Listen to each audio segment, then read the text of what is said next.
All right. Happy Monday. Who do we have? Okay. We got the Netherlands in the building. We're live, by the way. Hi, Raindrops. Happy Monday. We are live. All right. So I was I need double-sided tape. This is a thing. I'm trying to get my life together. I just remember I have to feed Brody. But I think Brody will be good for another hour. He eats 3 meals a day. Brody's like his owner. He eats 3 meals a day. So I think he should be good. I think he should be good. All right. So look, who do we have in the building? We got South Carolina. Okay. Just Ruben. I am gonna feed. See, that's the thing. Y'all hold, please. I feed him all the time. 1 second. Wrong bag.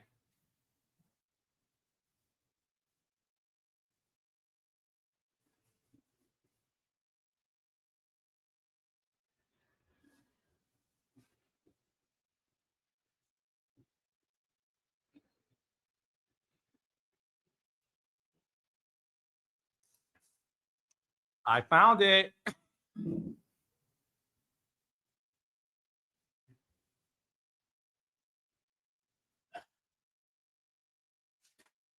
This is what happens when you're live. Okay.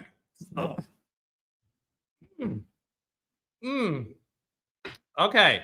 So look, we have a jam-packed show tonight. We have a lot going on. We got UK.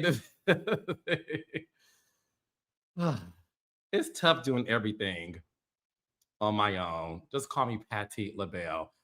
Hi, Lionel, Charlotte, North Carolina. Okay. So look, tonight we got Destiny Payton Williams on Love and Marriage Huntsville. She is joining us to talk about the recent episode of Love and Marriage Huntsville. Claudia Jordan is joining us later. We will recap Potomac. We have the latest update on Kandi and Todd. There's so much going on. But first thing first, let me bring on my beautiful co-host of this evening. Give it up for Dustin and Blue Taluzma. Yeah. What's up, Raindrops? What's up, Los? What's up, beautiful Blue? How y'all doing? Hey, beautiful Blue. Yes. Carlos, you have more cleavage than me out today. Do I? I mean, you know, that's a PP. Yeah. I have a crease. Yep. How you doing? I don't mind. He been working. That's some butterfly presses. He been working. Carlos been in there working. I know who your trainer is too. Yep. Oh, and he has good boobs. And he's got good clients too. That's a great. He's really cool. I ain't gonna put him out there because I don't want people to know your business, of course. But yes, great clients. Yep. No. How was y'all weekend? Let's start with Blue. Blue, how was your weekend? So funny enough, a couple of months ago, a friend of mine who is psychic said, Blue, I feel like you're gonna meet an amazing man between Thanksgiving and New Year's at like a kickback. Ooh. So now I'm going to every goddamn kickback I'm getting invited to. I don't want to miss it. I'm so tired. So I went to one yesterday at like 10 o'clock at night. I was so sleepy. Everybody there was 33 years old, and then the police came. So I was like, he's not here. Not the police came. I left with the cops. I was like, yeah. Well, I think when they said you'll meet a man during Thanksgiving and Christmas, a good man, they could have been referred to me and Dustin. Yeah. Oh, not again. Men. Yeah, you Savannah. We good men and you Savannah. That's what it is. Yes. We some good man Savannah. I find good men, but I want a good man who wants to, has a strong back and can lift me up. Yes. I got a strong back and I lift. You got strong titties, yes, but it's a different kind of There's nothing like a good back. Speaking of which, Dustin, how was your weekend? Was the back in use? Oh my God. Absolutely, because I carried that stage on my back on Thursday when I performed at the Miami Improv. Shout out to the Miami Improv.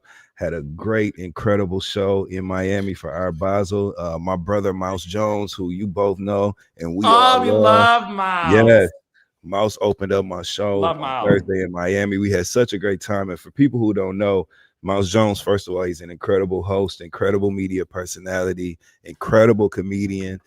He's been hosting trap karaoke for years. That's just one of his many jobs. But me and Mouse started out together. We used to work together on a show called Socially Decoded on Global Grind. Shout out to Blogzilla. This is way back in the day. And we've stayed, way back when he was doing his first podcast. We stayed in relationship all these years. And he's literally one of my best friends. So we was able to like get back in Miles. there. Yeah. He's a great person. That's man. a good man, Father. Savannah. That's a good man. Absolutely. But anyway, so that was Thursday. Great show in Miami. Now we're just pointing the steering wheel at Detroit. I can't wait. I'll be at the Comedy Bar in Detroit on December 19th.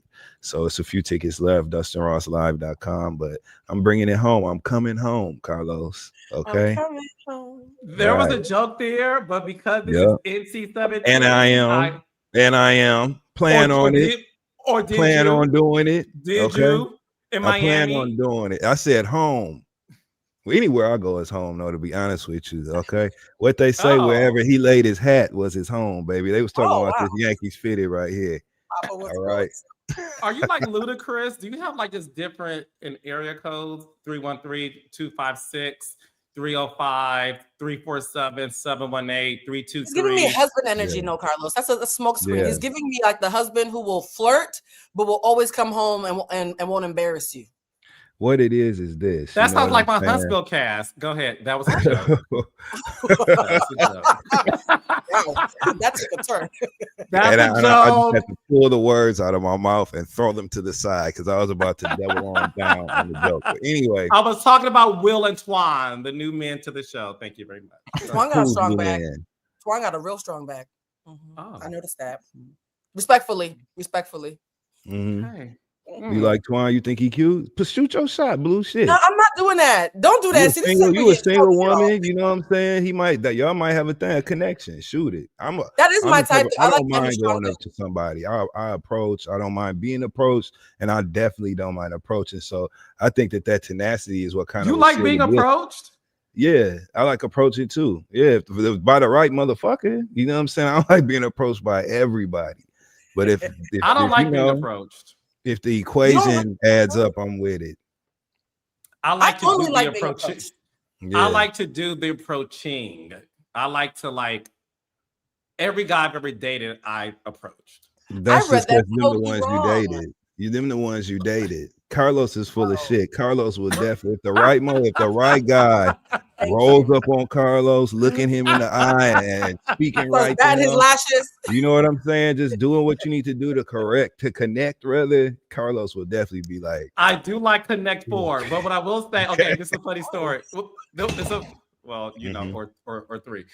The one thing that I will say, Dustin caught that, is this. I remember. I forgot where I was at, and I'm with my boys, whatever. And then this hyper masculine guy came up to me and was like, "Yo, you know," and I was like,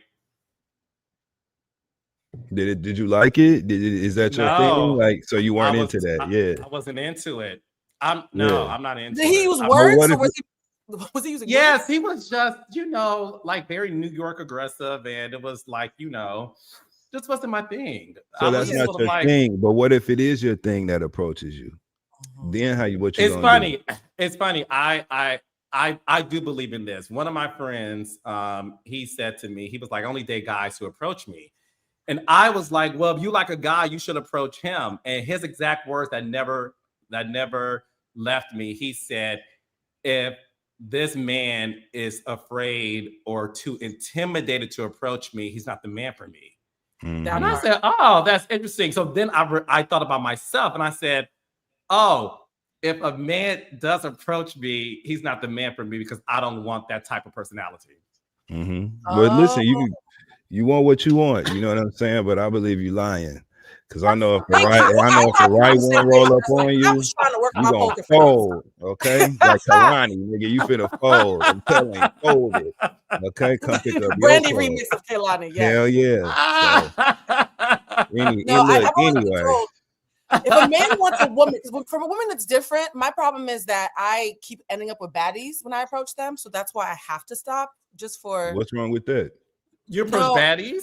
No, the men that I approach turn out I to get be, what they you're act saying. like baddies because they've been approached and it goes to their heads. Male baddies are a thing. It's an epidemic. One day we need to talk about that. I know. I think Destiny dated a couple. We got to ask her when she gets on. I'm going to tell you I right need to now, know. queer That's men are more epidemic. masculine these days than the straight boys. I'm just going to be honest. When I'm around queer men, I feel safe. I feel secure. They're direct. All the things y'all call hyper masculine, I get from queer men. The minute I'm around straight men these days in the dating streets, y'all need to teach them the class. Justin, can you please just teach straight men about how to approach women? Please. Listen, I'm trying to be a pupil my damn self. You know what I'm saying? I'm trying to learn too. I'm learning as I go. But I also don't think this is rocket science, right? Like, to me, no, I don't even want to get started but I just think there's a big difference between confidence and arrogance, right? Especially feigned arrogance or unjustified confidence, right? Like you need to feel good about yourself in order to present that to other people. You know what I'm saying? I just think that's a step that people miss sometimes, because it's so refreshing to meet somebody who is it's so refreshing. Let's do it. What's up, Holly? You know what I'm saying? Holly Robinson. You know what I'm saying? Yo, what up, though, Holly? What up, Holly? What's up, Rodney? You know what I'm saying? I'd bring a man to y'all. I would bring a man to you and Carlos to sniff him out. I really would. Yeah, that's what's up. No, you should. All of my so I was off this weekend. Pick your words. Choose.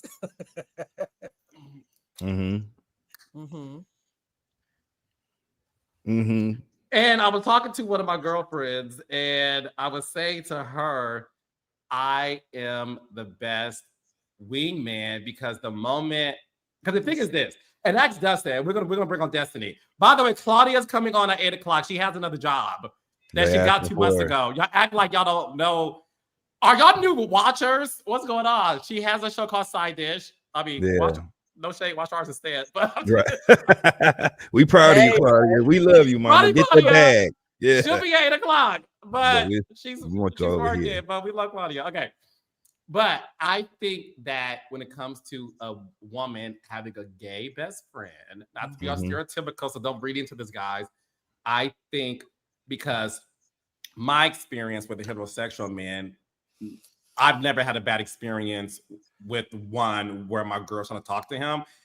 And they all fell in love with me in terms of like, no, Los is cool, blah, blah, blah. So much so that they will call me if they acted wrong with my girl to figure out how to make things right. So yeah, let me and Dustin meet your new man. I had experiences. I done had homegirls. Like, I got a bunch of beautiful, you know what I'm saying, female friends.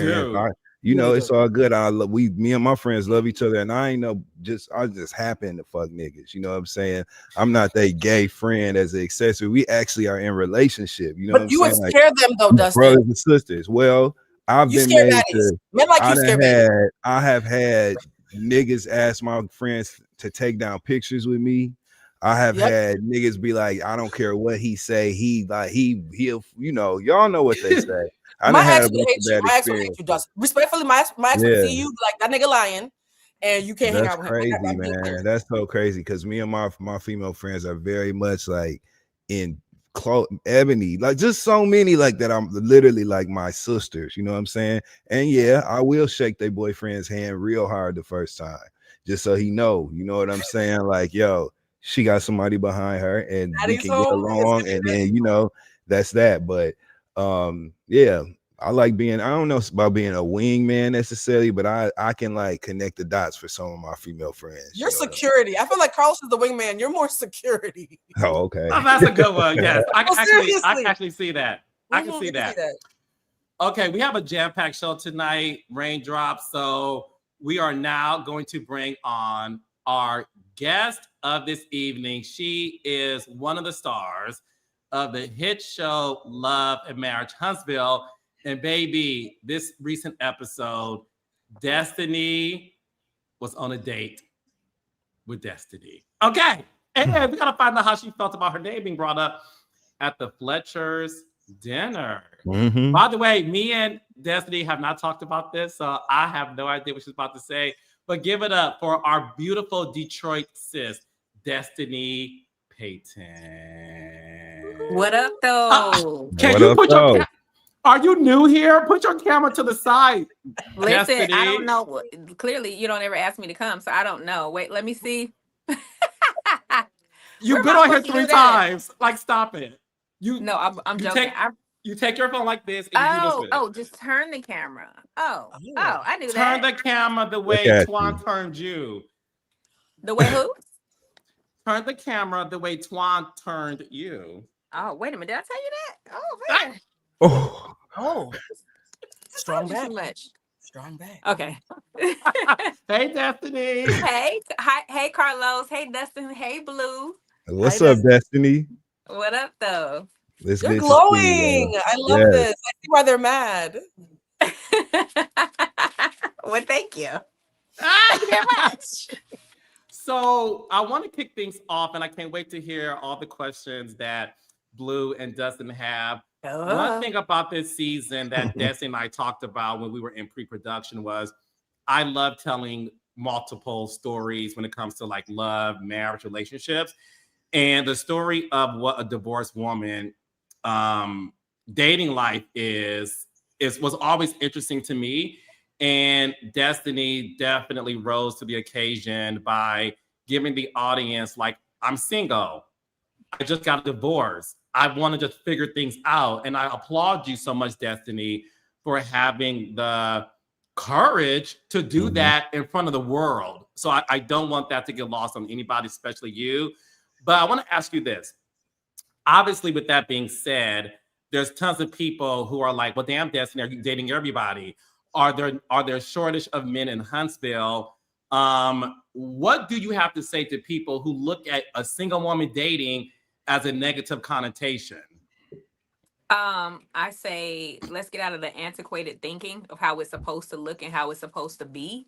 And I've been divorced for 5 years. For me to go out and date and not try to put my eggs all in one basket, that's what you're supposed to do. I mean, I see people jump into marriages and they don't work. I'm a divorcee, so for me, let me weigh my options. That doesn't mean that I'm promiscuous, I'm loose, or whatever. It's crazy to me that that's the connotation that women get. But when men date multiple people, it's not the same thing. We're shunned because, okay, well, I want to date with this guy this week, and I'm going on a date with this guy this week. I mean, and then I get paid to do it. So hey. Yeah. And for the record, Dustin, just to make it clear, she gets paid, meaning she's getting paid by the network to Right. show her real life. Not because some Right, people. not for the date. Carlos, you so crazy. Not PIMP. Yeah. Y'all hear that static? Is it just me? Yeah, we Yeah, can. Destiny. Yep. Mm-hmm. It's giving Teddy Riley. Hold on. You said it's given to I anybody. mean Teddy Riley a little bit. You want to log back off and log back in, Destiny? Maybe what you want to do? Can you hear us? Hold on, let me see. Can y'all This hear is me? live, y'all. Yeah, but We the can hear audio's you. little, it's a Let me little go out. snap, crackle, pop. Okay, yeah, do that. Because your phone is touching something. Oh, you're right. It is. Oh, wait. Destiny. Can you hear me? You muted. Unmute yourself. Your microphone is muted, love. You got your microphone muted, like you muted it yourself. There you go. Oh, is it still doing it? Oh, Is your phone touching something? I don't think so. I'm blaming Mercury retrograde, child. It's the season. That's all right. We're gonna get it together. All right, so Destiny, I'm on a. It's not. It's not. Can I say something else? Okay, Destiny, get off and come back on.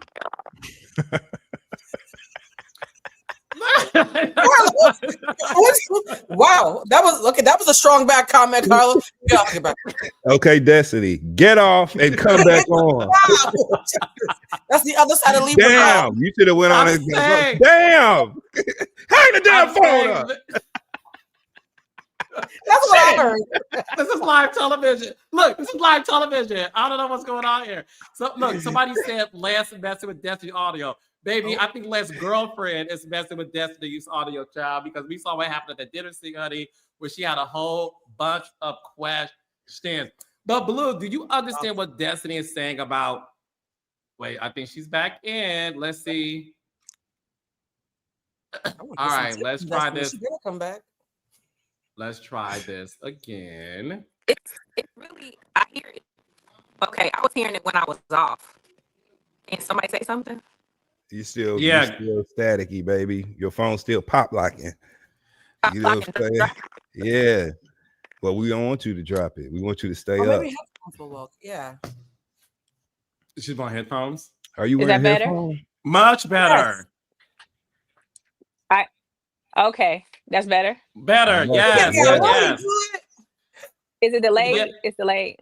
No, it's not delayed. It's not delayed. Somebody said that was the spirit of Lance's girlfriend who blocked her Wi-Fi.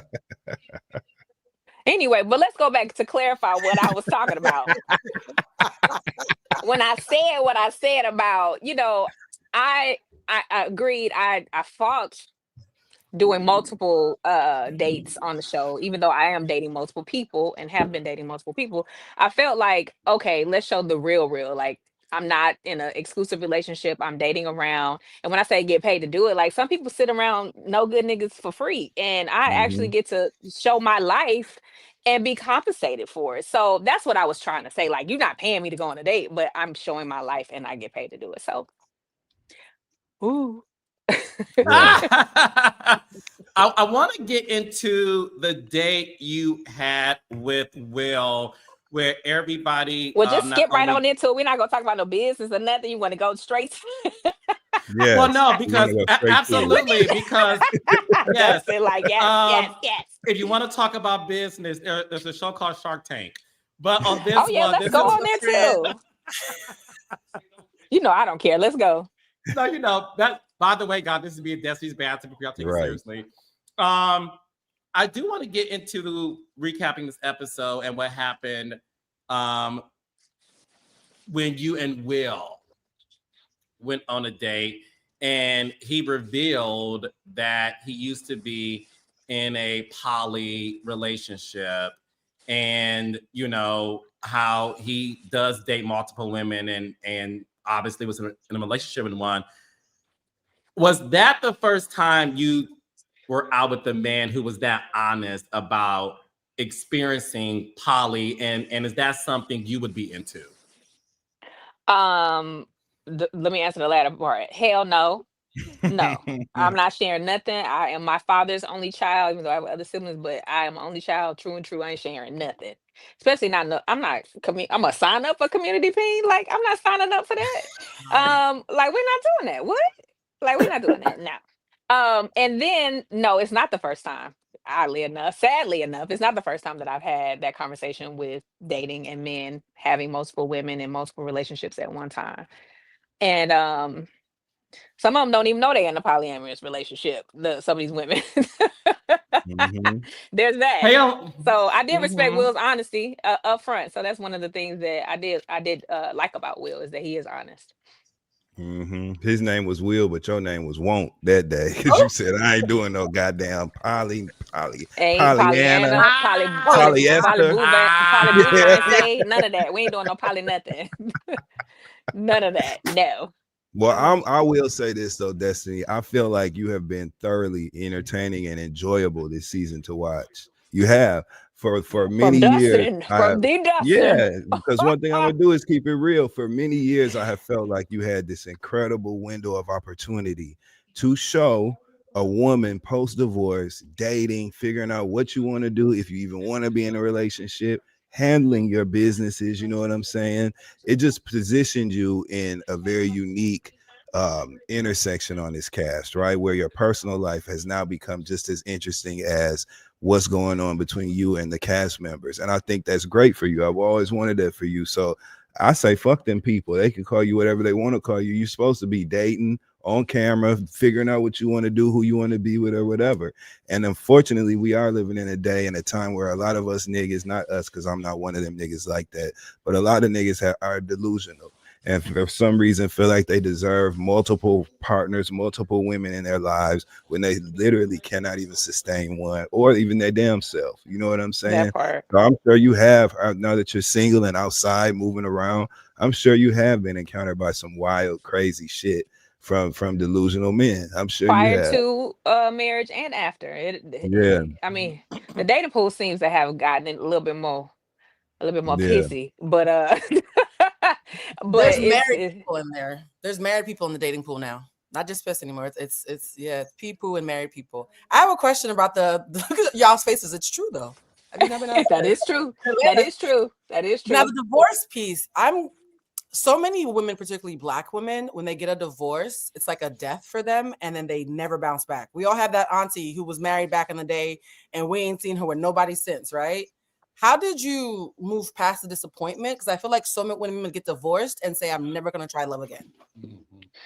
Well, I never gave up on love. Like you go through your heartbreak, you go through your healing, you go through all the things because it is like a death. It's very hard. And I mean, being the person on the other side of it, I understand it more now because before I'm like, y'all got rid of each other, like, oh, it's over. Oh. But no, it's a very, very deep healing process. And you should learn more about yourself through it. And what your do's and your don'ts and your wills and your won'ts. And for me, it's like I'll never give up on love. No matter how many duds I've come across. I'll never give up on love. That's And you beautiful. still cute. You know what I'm saying? Why wouldn't you be outside? What you And say? I didn't hear you. you look good. And so why would you sit around? Like you wouldn't even do yourself that disservice. Like, I of course you're mean, gonna be. This is why I've been on. This was what you were supposed to be doing on this show. So I'm really glad you're doing it now. How did you feel when you heard the conversation that Martell and Will, when they were having that conversation about his intentions for, you know, his connection with you or whatever it was? How did you feel watching that? How did you feel about the way each one of them were speaking about you? um, it's real interesting to see, and I kind of know where that energy came from because I mean, look, we're gonna be real transparent. Will sat Yeah. in my DM for 3 months on red, like Mm-hmm. unread, and so I think that that was a little bit of him and his vibrato feeling rejected, which wasn't the case. I'm very selective, and I don't. It's crazy out here, and I think what gave me the green light was that he did know Ken and Trish. And so that made it safer to date. And it's hard to date on TV. People don't want to be on TV, and things like that. Some So people Yeah. want to be on TV too much. Yes. too much. Okay. Then there's some that just can't, depending on what job they do. And so with that being said, I think that and it wasn't really my intention. Like maybe he felt rejected. And then on that date, which I didn't see, the skate date, was that he asked me out like 3 times. And Mm-hmm. I mean, after hearing everything and him kind of being very playful about real serious answers, one of the things that he said on the date was, oh, something, something, something, pretty girls always hurt me. I said, oh, there it Oh. is. Okay. It's something deeper. Like you're using all of this rhetoric to hide behind something that's a little bit deeper. And Mm-hmm. yeah, so I'm like, I think that's where it came from. And then she didn't tell me the whole truth. Like, bro, what was I supposed to tell you? Like, the guy was my bodyguard and about Twan, and he tried to make it seem like it was a whole thing that I left out, which that wasn't even the case at all. Like, I'm sitting across from a real stranger, and you're asking me about this relationship with someone that I just really got into communication outside of, I guess you would say, professional work. And Mm-hmm. so, yeah, no. What was I supposed to say? This man picked me up in the air and said, "Come share the air with giants," and then he, got super. So, Yes, but that's no, exactly I what should you have were said supposed to that. I say. was supposed to Yeah. say that.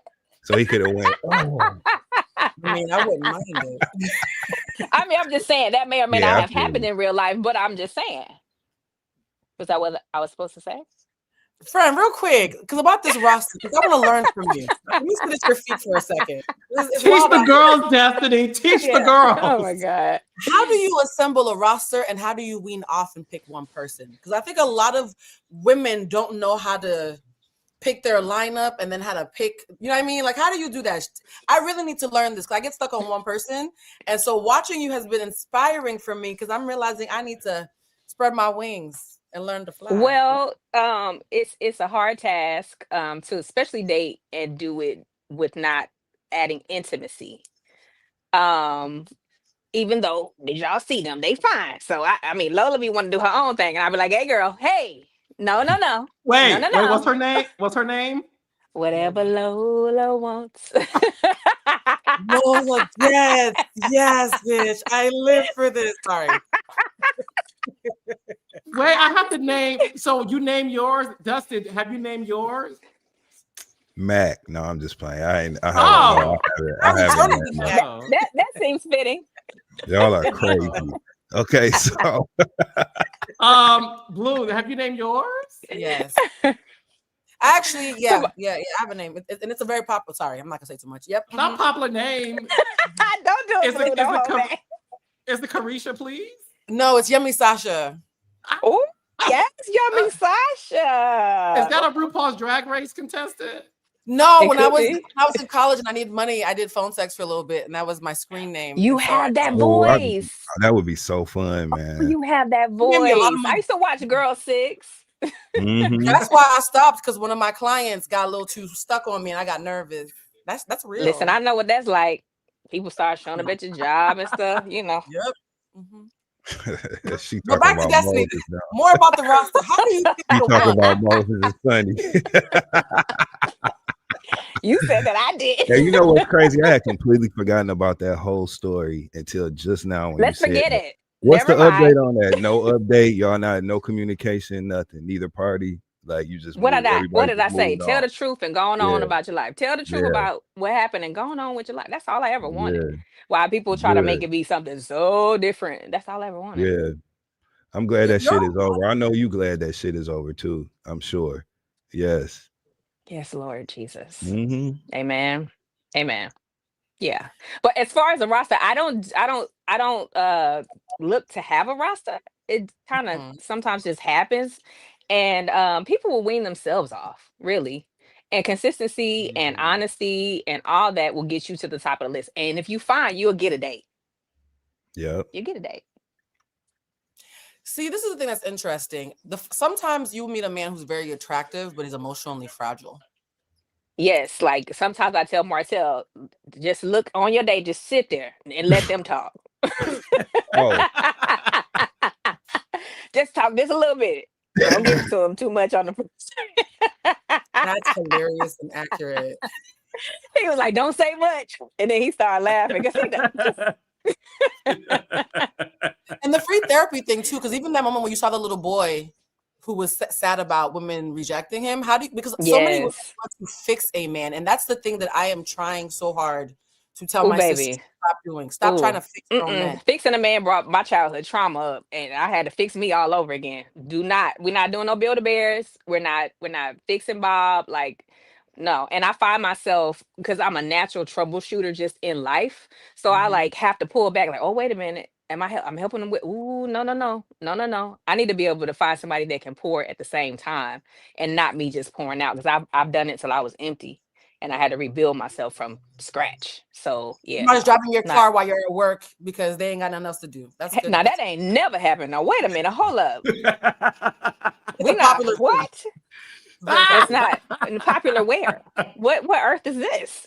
Not We're not LA there. and New York. LA and New York. Yeah, it's very popular in LA. Anyway. Oh no. Oh no. Go ahead, Dustin. Go ahead, Dustin. Especially not now. I'm a mom now too. It's even worse. How's your son doing, Destiny? He's doing amazing. That's good. That's what's up. The love of my life. That's what's up. I know that you have some experience. You know, you a mom, so you understand what that love is like between a mother and her son. Even though your son is a small child, you still know what that maternal instinct and that love is like. Do you think that you were? I love the segue.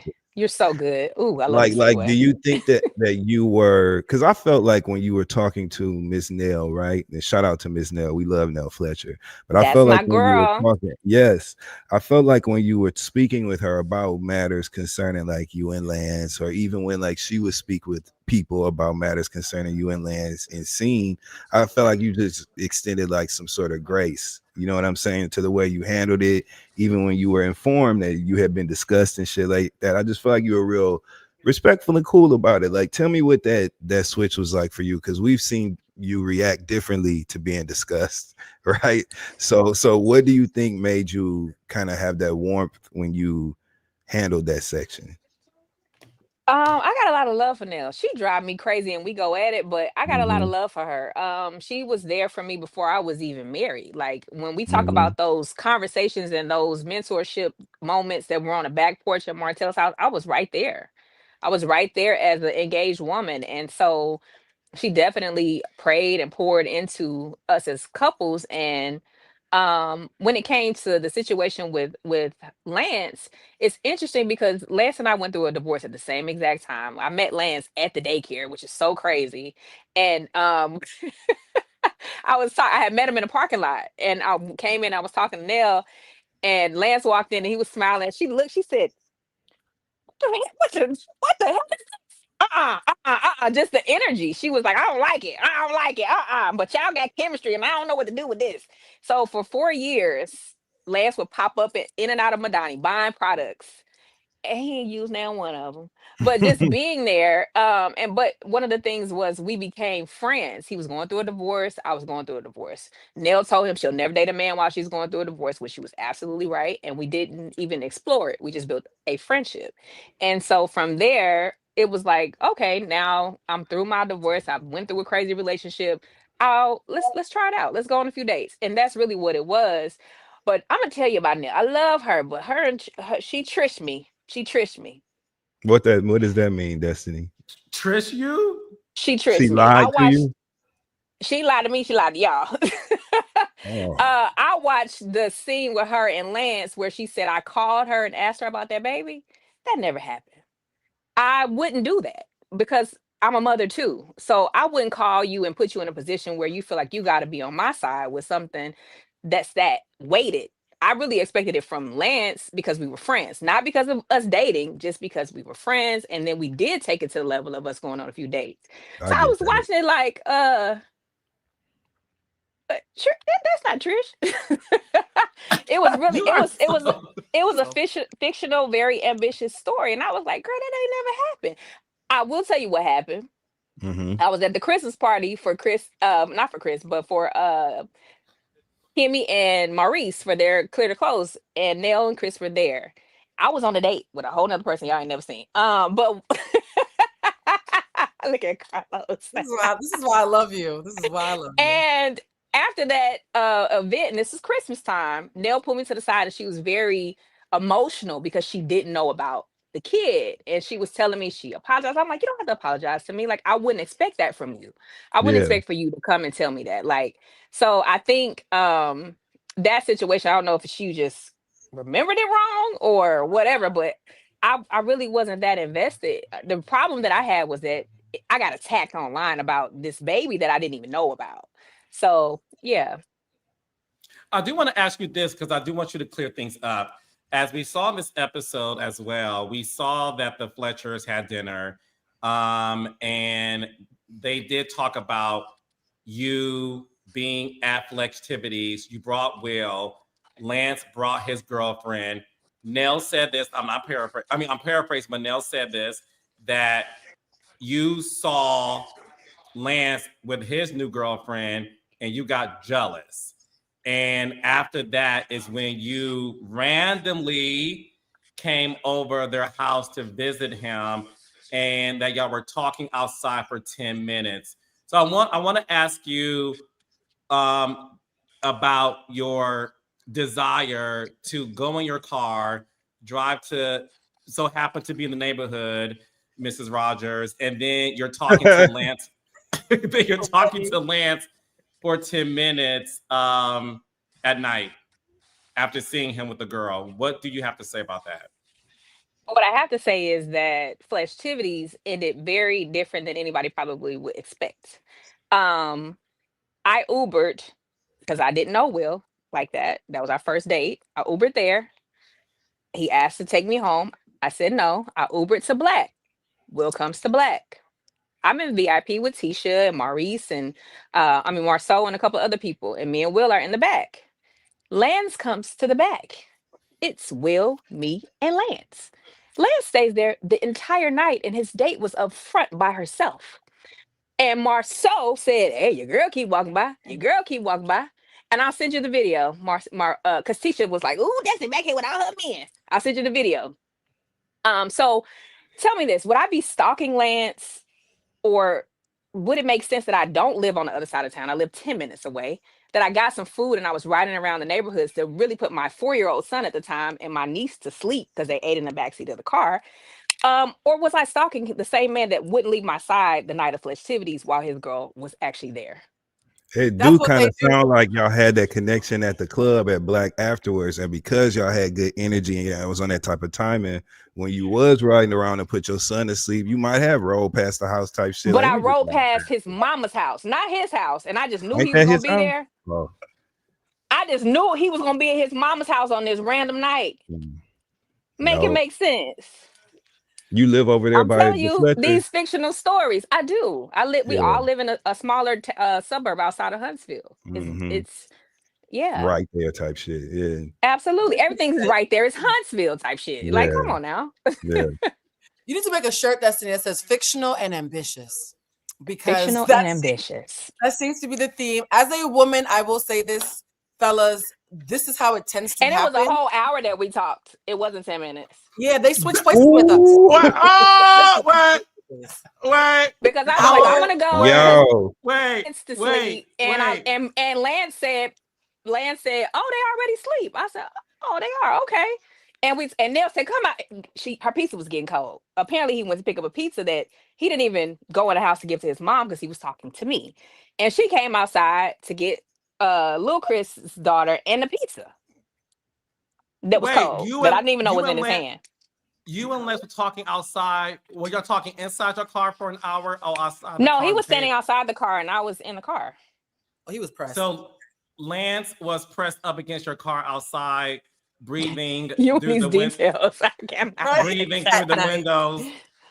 What were y'all talking about for an hour? Y'all relationship or lack thereof? No, just life. Just like me and Lance, we talk like Come that on all now. the time. Come on, Destiny. Ain't no just life for an hour. Y'all I wasn't out there promise. talking about Just life. We philosophy. talked about life, what he's doing with his daughter, like those things, like being a full-time father, saying that he wanted to talk to my dad because he needed some tips because he raised a girl, all these things, and his dating life, my dating life. Like we talk about everything. That is a Was date. he- was he- That's a date. That's a date. Yeah, it was. Well, we was dating with a cold pizza that I never even got any of. Like didn't even know it was a pizza in the box. Did he tell you whether or not he was mad that you brought Will to Flexivities? He said, I didn't see that shit coming. But he didn't say he was mad. Like, what can you be mad about? Did he bring up the status of his relationship with the girl he brought? Did he say they were dating friends or? I didn't ask. Oh, and he didn't. None of my business. And he didn't offer. Mm-mm. Okay. I get it personally. I just want everybody to frame it the way it is, right? Like to me, I get it. Lance is somebody that y'all have a mutual attraction. Y'all got that kind of energy. Y'all attracted to each other.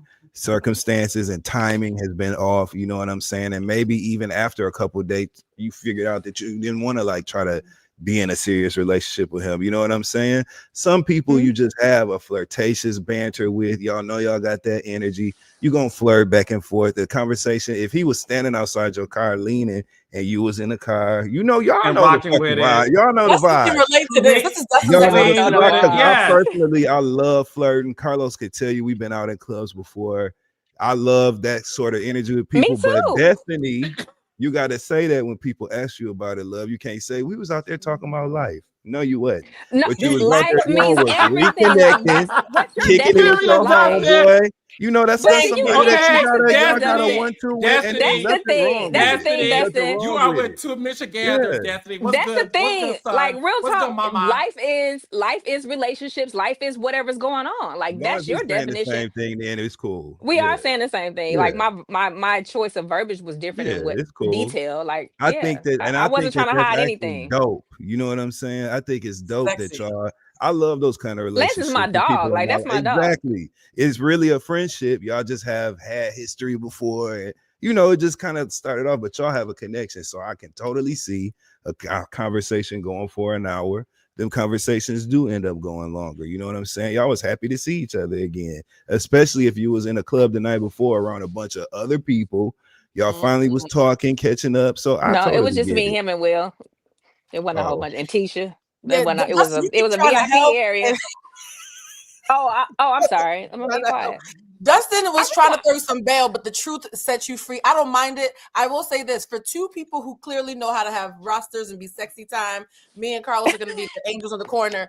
How do y'all nip that in the bud when one person is circling you like a baby shark because she's your actual date? Like, how do y'all nip that? Because the girl who was irrelevant, Destiny, you talked about life and she was irrelevant. She didn't come up. She's not part of life. Well, you said that.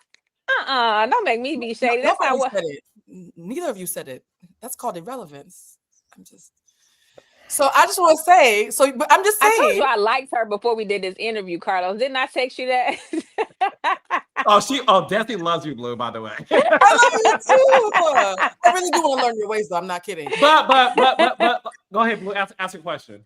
My question was, can you see objectively, even though you did nothing wrong, because it wasn't your job to set a boundary and to make her safe, can you see why she's so clearly bothered? Like it feels like I didn't chemistry understand is loud. it. Your chemistry is loud. Your chemistry is really loud. Well, you know, I got chemistry with a lot of people. You are Dustin 2.0. I got chemistry with Carlos. I tried. Look at Carlos.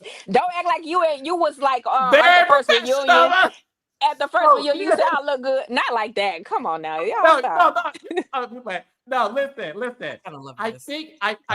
listen. I think to Blue's point, right?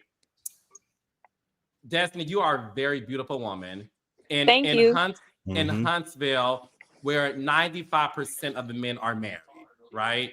So you are a single woman, as fine as you are, in a city where there's not a lot of available single men who are worth dating.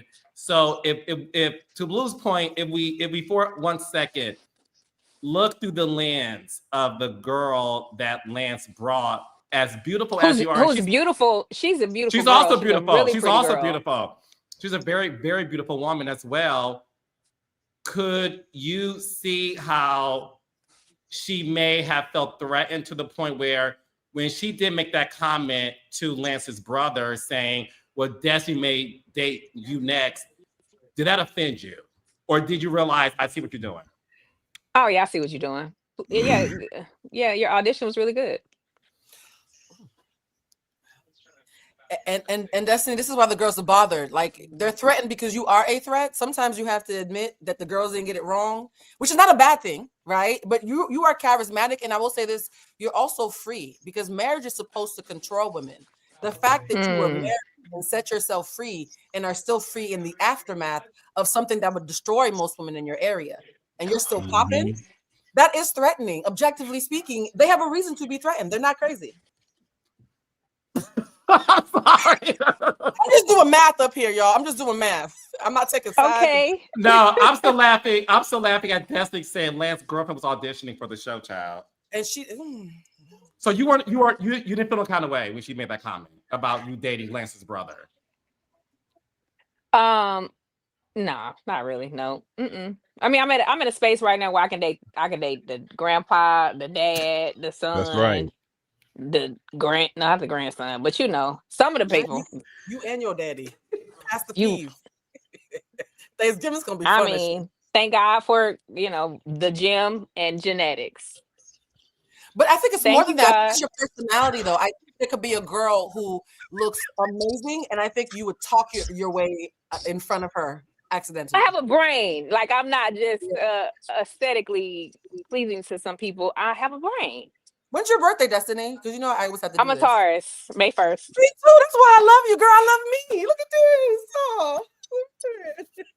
Taurus don't give a Taurus shit about me. gang. Now that you told I me really this, don't be shit, giving an F. I really don't be giving an F, and they be want me to give an F so bad. I mean, I really don't care. Like, I literally, when we had a basketball game in Atlanta after the show was over, and all of them were there. Twan, Lance, Will, all of them were there, and I invited them, and some of them had girls with them, and I was like, y'all come hang out. Like, let's go back. We were going to Sheree's house. Let's go to Sheree's house, and they were looking at me like, we well, the let's hang same out. I'm not tripping. Carlos, you need to They cast more. don't work. They don't work. They don't Yeah. work. And this is the thing. This is the other thing that I don't know if it's older women or they're like, oh, she can't keep a man. You got to throw him back. Like that ain't keeping him. That's not. Why do y'all do that? Like every person that you date, you don't marry. That doesn't mean that you can't keep a man. Like, what is that? He worth keeping? Is he worth keeping? Is the question. And I think a lot of people don't ask that question.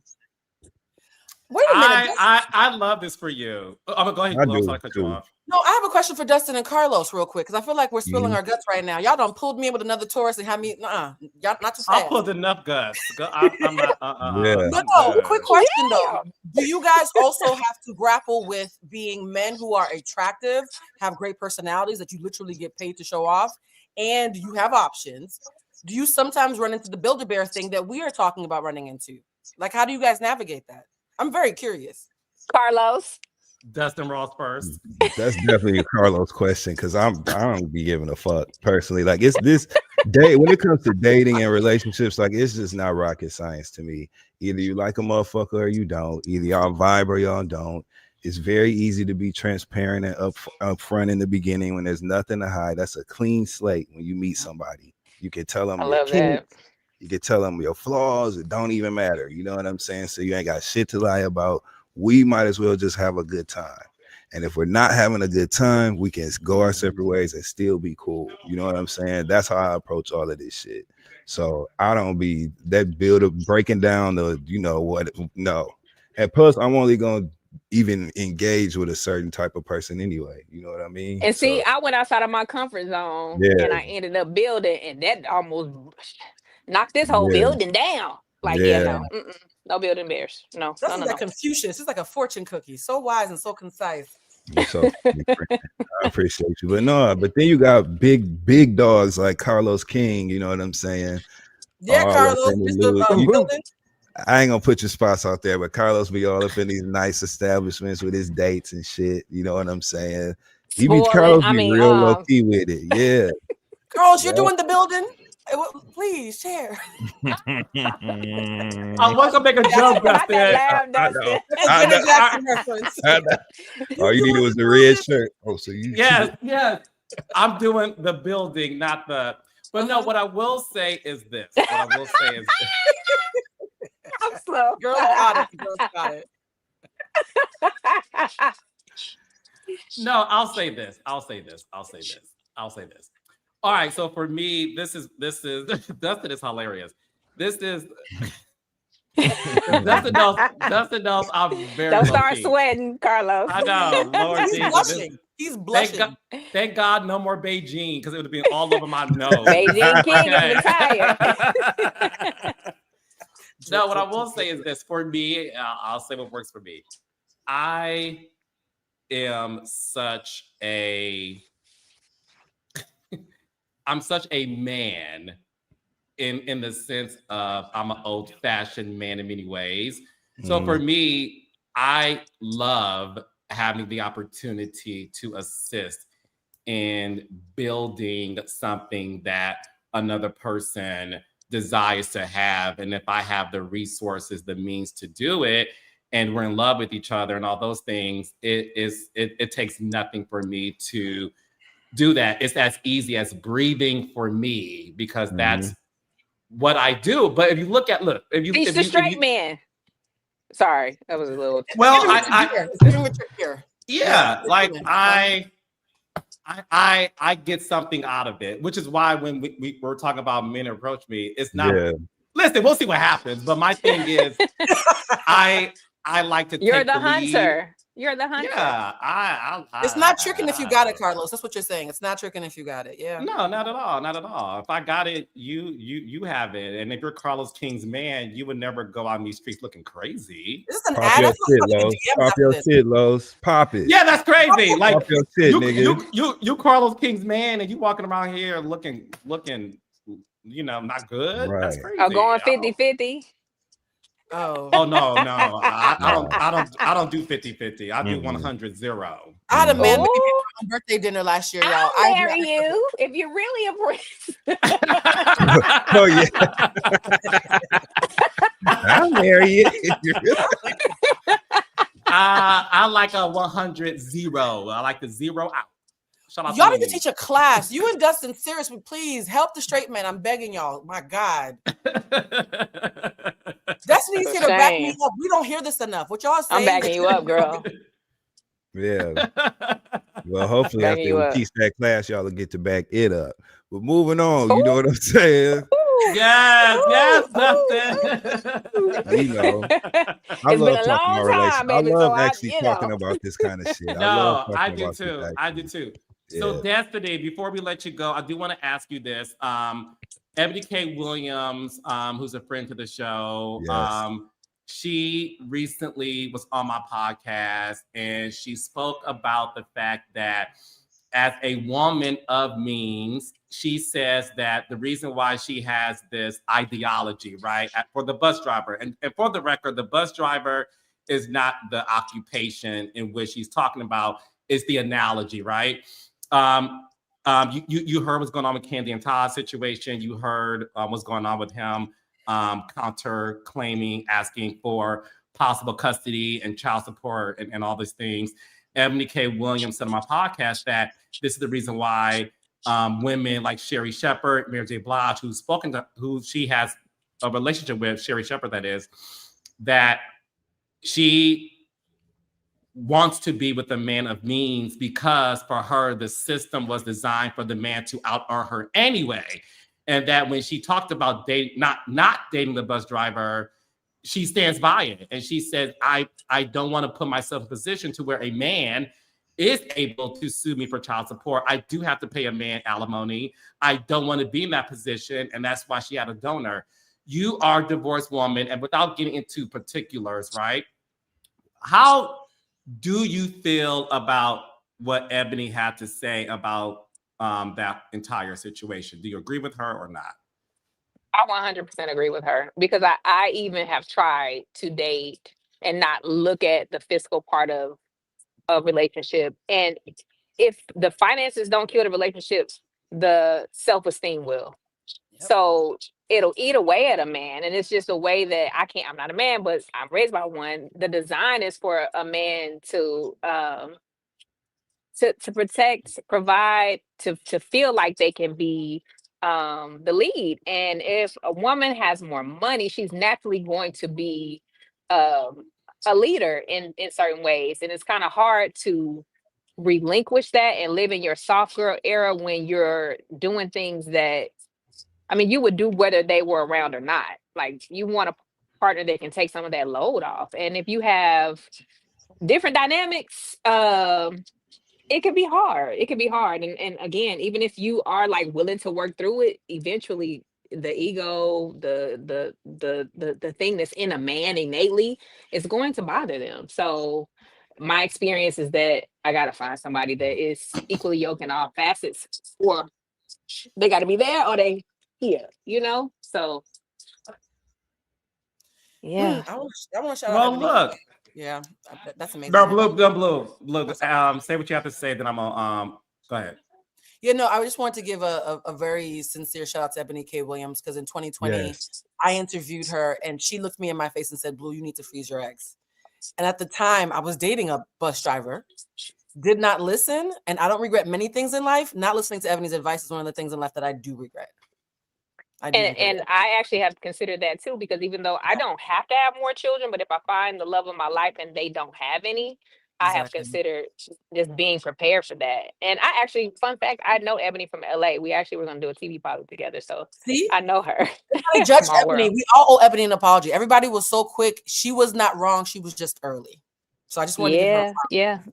Yeah, well, Absolutely. and she also said what the fuck she said, like she always do. You know what I'm saying? That's why I love her, because you see how she stood 10 toes down once again, and her saying what her preference was. Yeah. If that's not your preference, then date whoever you want to date. You know It's what like I'm people out here saying? trying to make me a 304 because I'm that's not your preference. Some of you can't.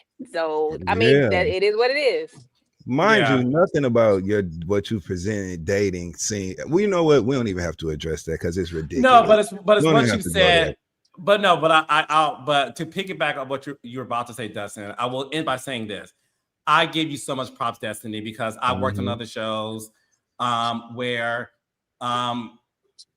women don't bring on their boyfriends who they are even dating, or women don't want to show their dating lifestyle. And I will say, if this was all Destiny's doing, she has been divorced for 5 years. She didn't come out the gate saying, Carlos, let me, she allowed herself to heal, go to therapy, do the work.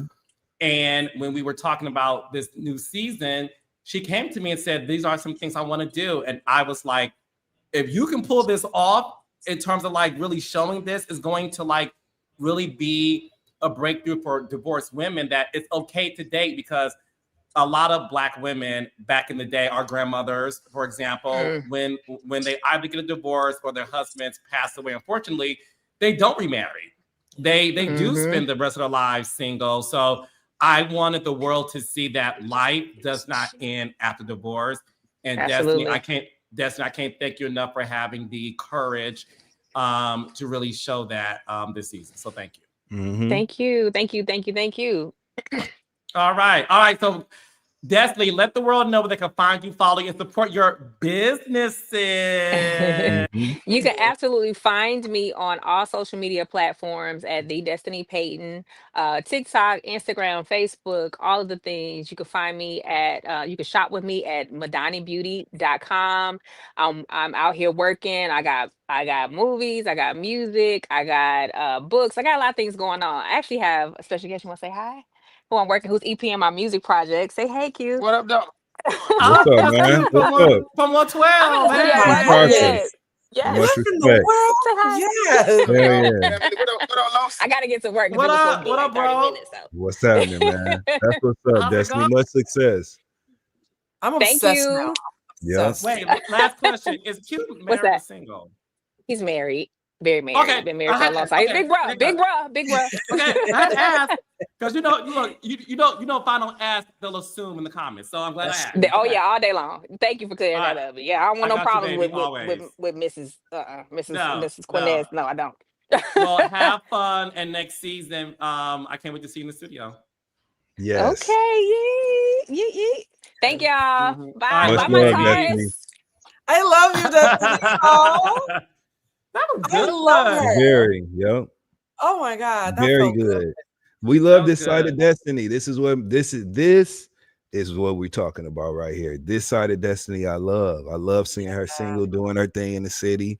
You know, she just seems a lot more comfortable and confident, and I love that for her. I love that. Yes. Girl, stand up. You know when we always say that? She stood up. Yeah, No, she stood up, so and she good. stood on business. So the show is just getting started. Raindrops. Give a warm welcome for the beautiful Claudia Jordan. Hey guys, hey you go. y'all. Oh my There God. Hey, she you are go. CJ. What's up? How y'all doing? I miss y'all. It feels like it's been so long. It has. We Okay. missed you too. What happened? Claudia, this happened with Destiny too. Do you happen to have AirPods? No. I have If you headphones.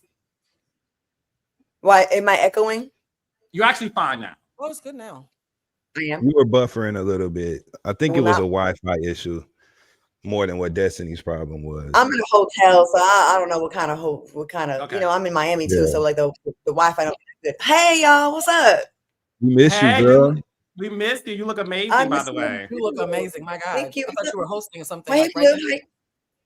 I had to do some green screen today. So I'm here in Miami and I have to do a scene tomorrow, which I don't know how I feel about it. So I feel like I'm about to get set up. I'm gonna let y'all know right now. If you hear about me in the blogs on Wednesday, it went left. And I'm just letting you know right now. Carlos had a bail money ready. I know you got me. Okay. I do. Blue, I, where I you do. at? I do. Okay. I might need a ride from Blue. Come get me. I'm Dustin. I'm The about narrative for me. I got you, baby. You Is somebody already know. about to snatch your bundles up, Sissy Pooh? Those look What? expensive. Is Excuse somebody me? about to snatch your bundles? They look expensive. What do you mean? Are you You about said to you have have a problems scene with a lady on set? tomorrow. Oh, a Yeah. scene. Oh, no. Yeah, I have a scene tomorrow. I can't really tell the storyline, Don't but give it away. I don't want yeah. you to. No, don't give it away. I have. But is a woman going to pull your hair tomorrow?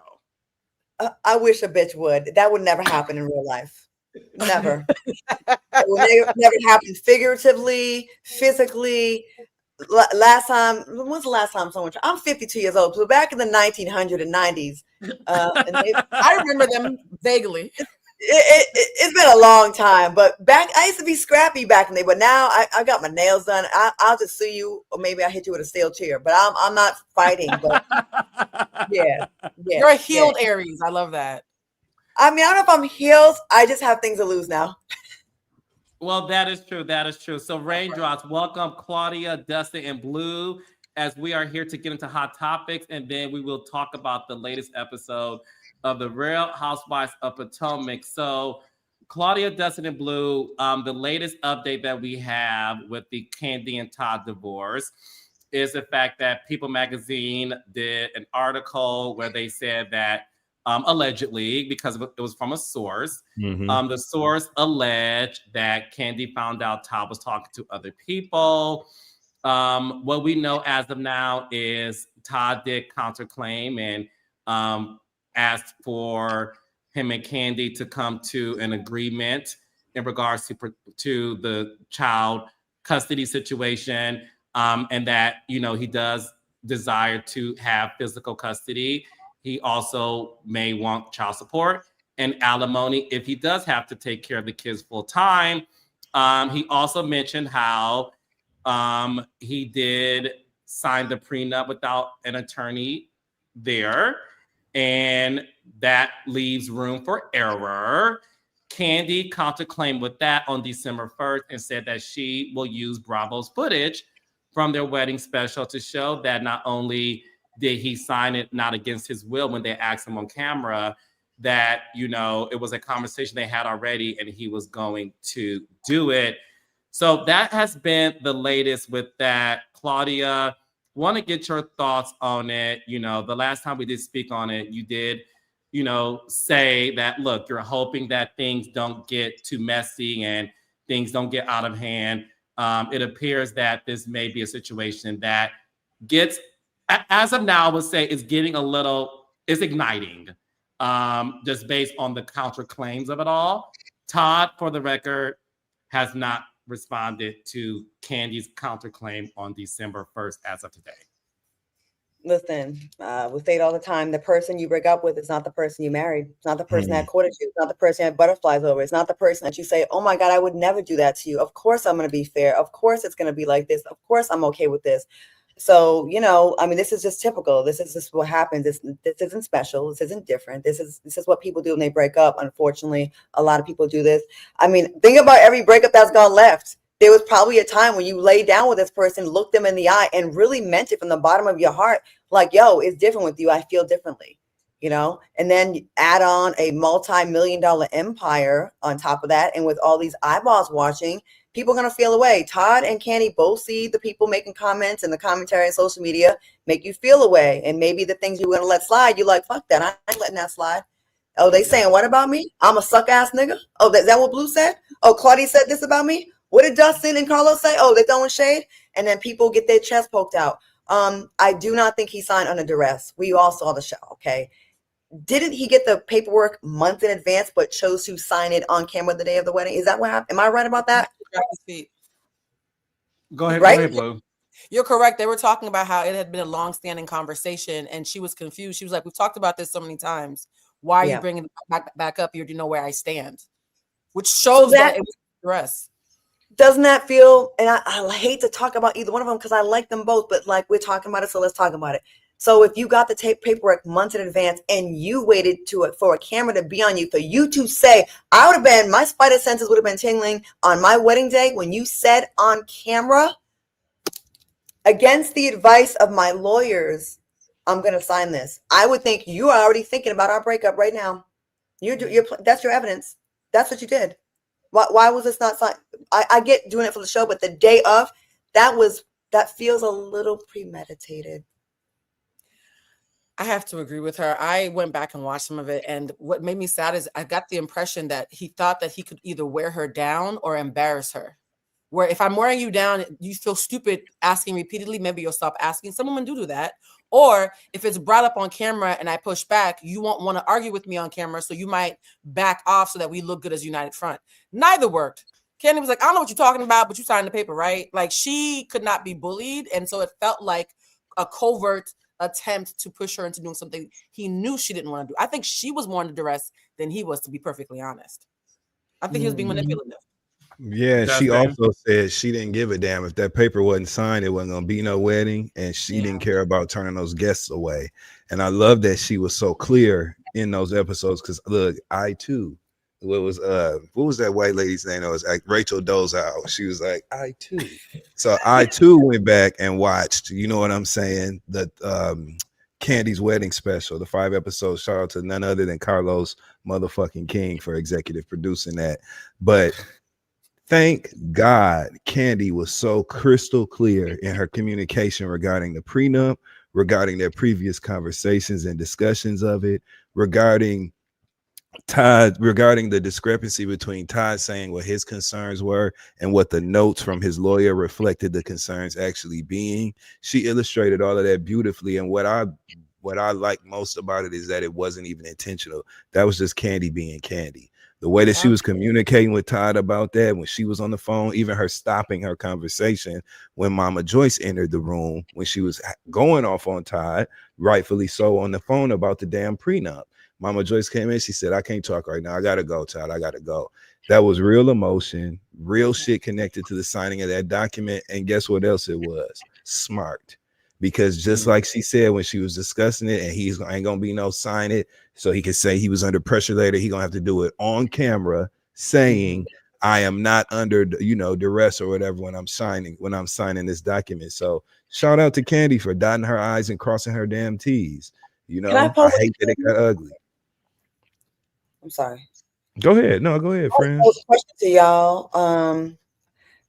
Might there be an argument that you never really wanted, this was your game plan for a long time? Because if I was really wanting to engage in the negotiating process, when I first got the documents, I could have the paperwork in her terms. Maybe I'd say, oh, let me see, line 8, I don't like this. Let's push back on this. Like, to have honest negotiations, right? In those months you had leading up to this, instead of waiting to the day of and then saying on camera, again, my lawyer's advice, if you really wanted to have honest negotiations, you would have been going back and forth, like actively leading up to the wedding instead of the day of. And then you can like say later on, oh, like none of the terms you challenged during those months in between. And then the day of, That's a great point. No, I got a question for you, Claudia, because I feel like I'm the bad kid who did not do his homework. Although, like Justin said, I produced a special, but I don't remember. So wait, we have so many shows, Carlos. It's hard to keep track.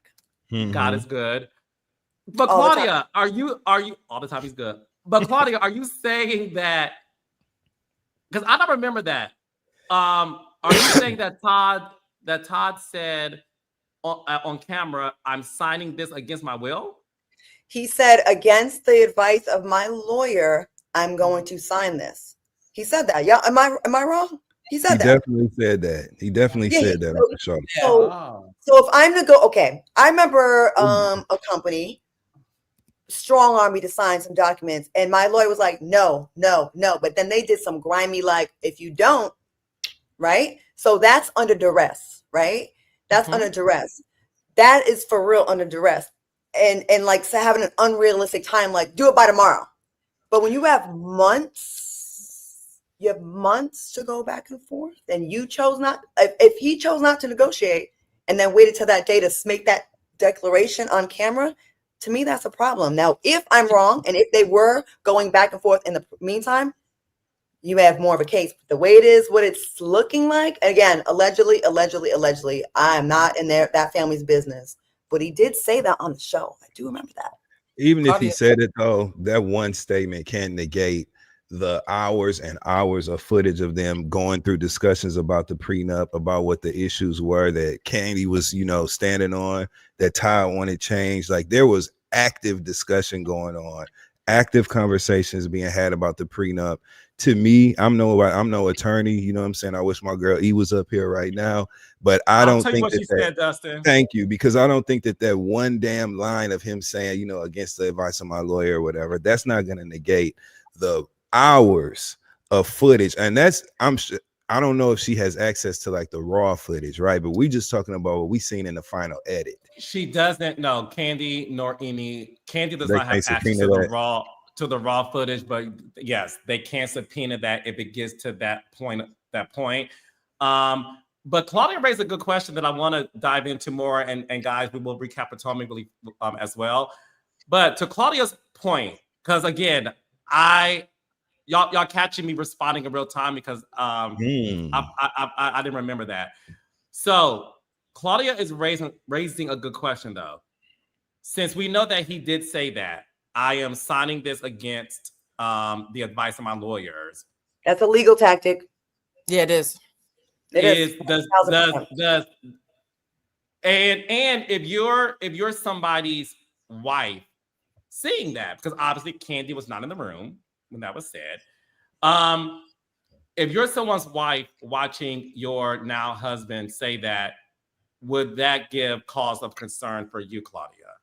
I would be pissed. I would feel my gut, my airy spider sense would say, this motherfucker's trying to set it up for later. That's what that is. That is against. Why would you say that on your wedding day when you're like, okay, against the advice of my lawyers? That is, you're putting a disclaimer on your actions. And someone said in the comments, Shanae24 says he didn't have months. The wedding was planned in 5 weeks. Okay, you're right. Okay, they didn't have months. They had weeks, right? Guess what also took weeks to negotiate? They did a whole special with Carlos King. You don't think they negotiated contracts? So you can worry about negotiating those fees and those terms and get that done before the wedding, but not your prenup. All that stuff should have been tied up in a bow before that day. Yeah, and Claudia's making an excellent point because logically speaking, like empathizing with Todd, which is what I like to do when I think somebody's on some BS. The only way that I would say that after I tried to do a switcheroo on Kandi, because Kandi the one thing I love about Kandi, this is a lesson for all people, it's gender neutral. As long as you protect your boundaries, you don't even need to know what scheme Todd is setting up. Every time you enforce a boundary, you end up undermining the scheme, right? Because the scheme is hoping that you won't enforce your boundaries. That's what Kandi did. She's like, I don't know what's going on, but I know what happened and I know what I said was going to happen and what my boundaries were, right? Simply doing that is what covered her. The only way Todd would do this is if, my opinion, allegedly, is if he never truly believed it would get signed. I think he had some hubris where he thought he could finesse his way out of it. Kandi's acting as if she's confused because we've had conversations ad nauseum. So I think conversations were had and she never wavered. So when he said the same thing again on camera, like right before the wedding, she's like, why are you bringing this up? I've already told you what the terms are. It felt as if I've already told you what the terms are repeatedly. Why are you pretending you're confused now that we're doing the thing that we've been talking about for these 5 weeks? I think he did not plan to sign it or thought that he could under duress. I thought he thought he could pressure her out of standing her ground when the cameras are on. Well, if I can't do it here, when the cameras are on, you don't want to look stupid in front. Mama Joyce is making me look bad and we're under all this stuff. I can make you look like you're trying to be a good wife and take one for the team. And Kenny's like, I'm a team of one right now until we're married. And she's a smart woman. She's a smart woman for that. Kandi's not a fold and break type of woman. She doesn't strike me as one, especially when it comes down to what we've seen her character to be when it's time to handle business on TV. We watched the show with her and SWV and Escape. People got mad at her for trying to iron out terms for the concert, for how they and SWV were going to work together. she was willing to risk peace and harmony amongst those two groups to get the details ironed out before they move forward. And I think that just kind of reflects a pattern here with her. So I don't know. I'm just glad that she was very smart and vigilant about making sure she had those protections in place, because it's literally gonna save her fortune right now, you know. And the legal note that I have from Ebony, so Ebony K. Williams, who has practiced family law, so I want to go on record saying that she did say that in her belief, or her legal belief, I should say, that Todd doesn't have a case for duress because he had ample time to get it done. That was Ebony's legal note with that. However, Ebony did say, because I want to be fair, Ebony did say that because Kandi's lawyer did speak to Todd without his counsel being present, that wasn't great.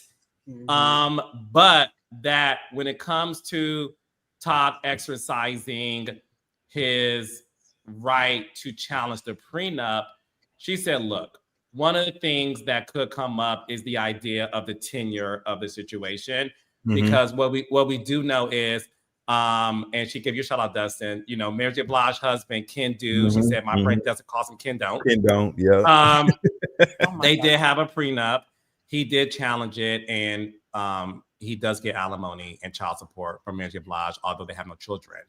And she brought up Sherry Shepherd too. So the reason why this is a very unfortunate situation is because you sort of figure like you did things by the book, but listen, there's always room for that. One question I want to ask you guys before we get into Potomac is the elephant in the conversation, the elephant in the room of conversation that people are truly having. And if you go on TikTok is dominated by Kandi's wedding special, and every single housewife I've seen, Kandi and Todd are dominating TikTok. They really are. Mama Joyce, Blue said it last week that Mama Joyce was a good messenger, but the delivery wasn't great. Mama Joyce felt immediately that, you know, she didn't feel like this was the right relationship for her daughter. What do y'all think about Mama Joyce's position in all of this? On one end, people are saying Mama Joyce was right. Look at what's happening now. On the other end, there are people who are saying that based on how Todd was treated by her mother and the family, that he does deserve something. Dustin, what do you have to say to that first? I believe that Mama Joyce is at a casino. You know, she liked to gamble. They would talk about Mama Joyce going to I believe that Mama Joyce is at the casino in some high-waisted jeans. You know what I'm saying? With her and her bob wig and her paparazzi sapphires on. And I think that she is letting luck be a lady tonight because she hit the jackpot. Mama Joyce did not want Kandi and Todd to marry. You know what I'm saying? She was very clear about that.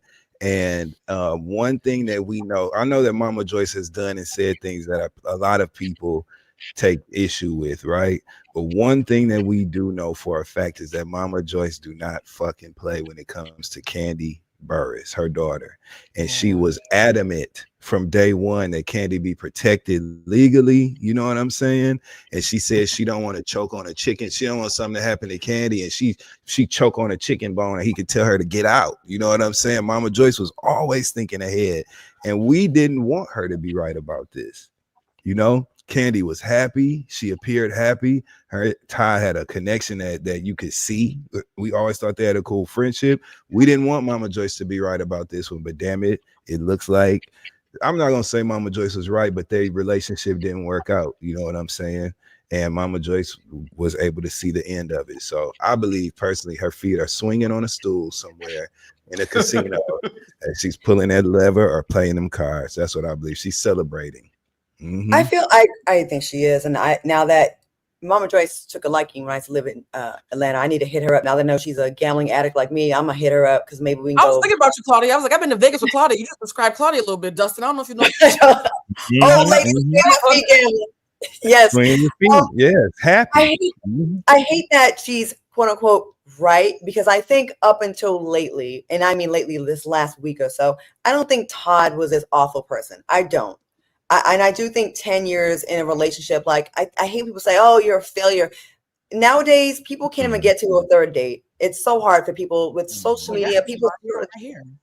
it's well, you know what I'm saying? Like, it seems like there's a lot of people that can't even get anything going. I'm one of them. You know what I mean? I had a marriage. I filed for an annulment after 4 months. Okay. So I'm not coming from a place where I look down my relationship high horse like, oh, you only made it 10 years. You know what I mean? I'm trying to get to 10 weeks around this bitch. So anyways, I'm just saying, like, 10 years is not something to just like sneeze Scoff at. at, yeah. You know what I mean? Like, it's not like that. It was when Mama Joyce, I think she was hard on him. It could have been, and I don't even think that was based on anything. It could have been just Mama's gut feeling that they have with people that they love. Have you ever had a feeling about someone? I'm sure, Blue, this happens to you because you're very in tune. When you have a feeling about someone, they didn't do anything wrong, like tangible, right? But you just feel something. And then 100 years later, they did something, you're like, see, I was right. I don't know. It depends on how you look at it. I prayed on this a little bit, y'all. I prayed on this a little bit. I think Claudia and Dustin are being very fair. Well, Dustin was being a little funny, but I think you guys are being fair. Here's what's tricky. We're all thinking, did she clock Todd? I'm going to be honest, as the person who's played the Kandi role so many times, I think she clocked her daughter.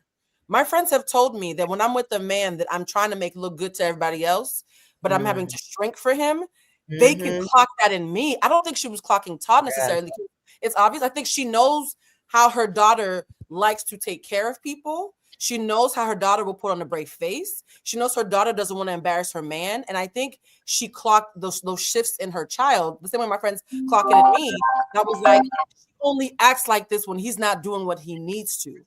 Also, we have to remember, up until 1974, women in America couldn't have bank accounts without their husbands being co-signers. And I think Mama Joyce also comes from a different generation where she can tell an opportunist or a certain kind of masculine financial abuse that might be antiquated to our generation, right? And so I think it's the instinct from knowing what it's like when a man might want the big piece of chicken all the time and not be thinking about you. And also, I know my child when she's covering for someone who she wants me to like, but he's probably not carrying his weight. And also, there's a clip on TikTok of Todd where he's with his boys and he says, I don't ever plan on not being outside just because I'm married. I just watched it. I saw that. Right? And then he said, I'm gonna always be outside, and made some comments about wanting a traditional marriage where she stays home and I'm outside. We always talk about women having a baby to trap the man. We don't talk enough about when men are co-signing to have babies as a meal ticket for themselves. Oh yes, girl. Tell it. Talk about these homosexuals.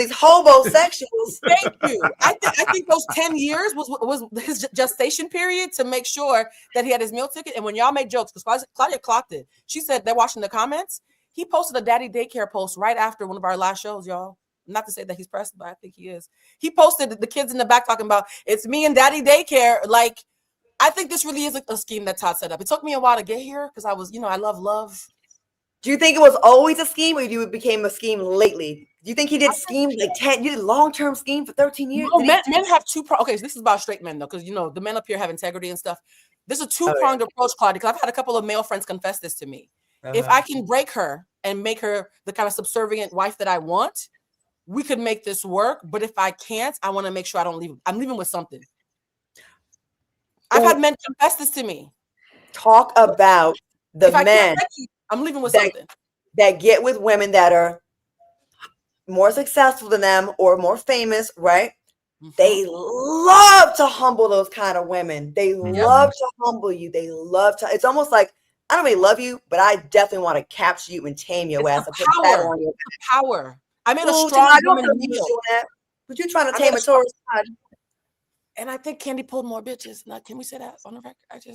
I also think that part too. We were talking about polyamory. As somebody who dabbled with that, I've dabbled with a little bit of everything, y'all. You're gonna learn that. You did? Yeah, I did. I love it. Let me explain real quick. There is ethical non-monogamy, and there's niggas who cheat. A lot of niggas who cheat call themselves poly. No, because you can be cheated on by somebody who's poly. Right? So I think there's a lot of men who forgot the ethical part of non-monogamy who are now saying poly because they got TikTok and it sounds cute. Yep, and can't even spell it.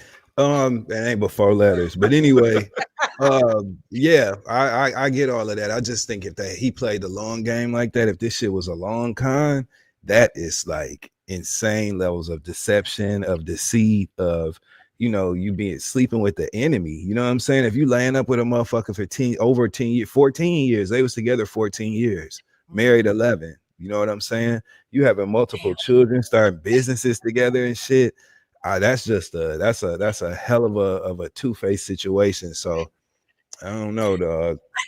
I know this fine guy that I kind of dabbled with years ago, right? He lived in Miami, but I ain't gonna hit him up because his integrity is trash, but he was fine. And for a minute I liked him. And then I found out the kind of nigga he was, right?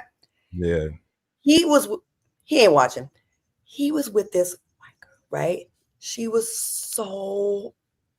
like Hulk Hogan a little bit, but she had legs, right? She was beautiful. And when I say the worst BBL I ever saw in my life, like I was like, yo, son, like he was fine too and sexy and all that. But I was like, I know it ain't all about looks, but I'm gonna be shallow for a minute. So let me be a shallow bitch right now, okay? You look good doing it. Oh yeah, you look good. When my makeup and hair's done, I feel like I want to be more like that, like bitchy. I was like, "What are you doing?" I said, "I know you fucking lying. What are you doing?" She was older. She like physically, and she was papered up. So he was playing a game where he would tell her did all the things. He was present. Meanwhile, in girls' DMs or howling at girls, that would look nothing like what his type was. Like how a man, like when y'all brought up the fact. Talking about saying he wanted to you saying you want something that I'm not and we don't have is gonna piss me off. If you do that, I love blondes and I'm sitting here with black hair. I want a relationship where my girl don't travel and I'm on a plane every 2 weeks. That's a act.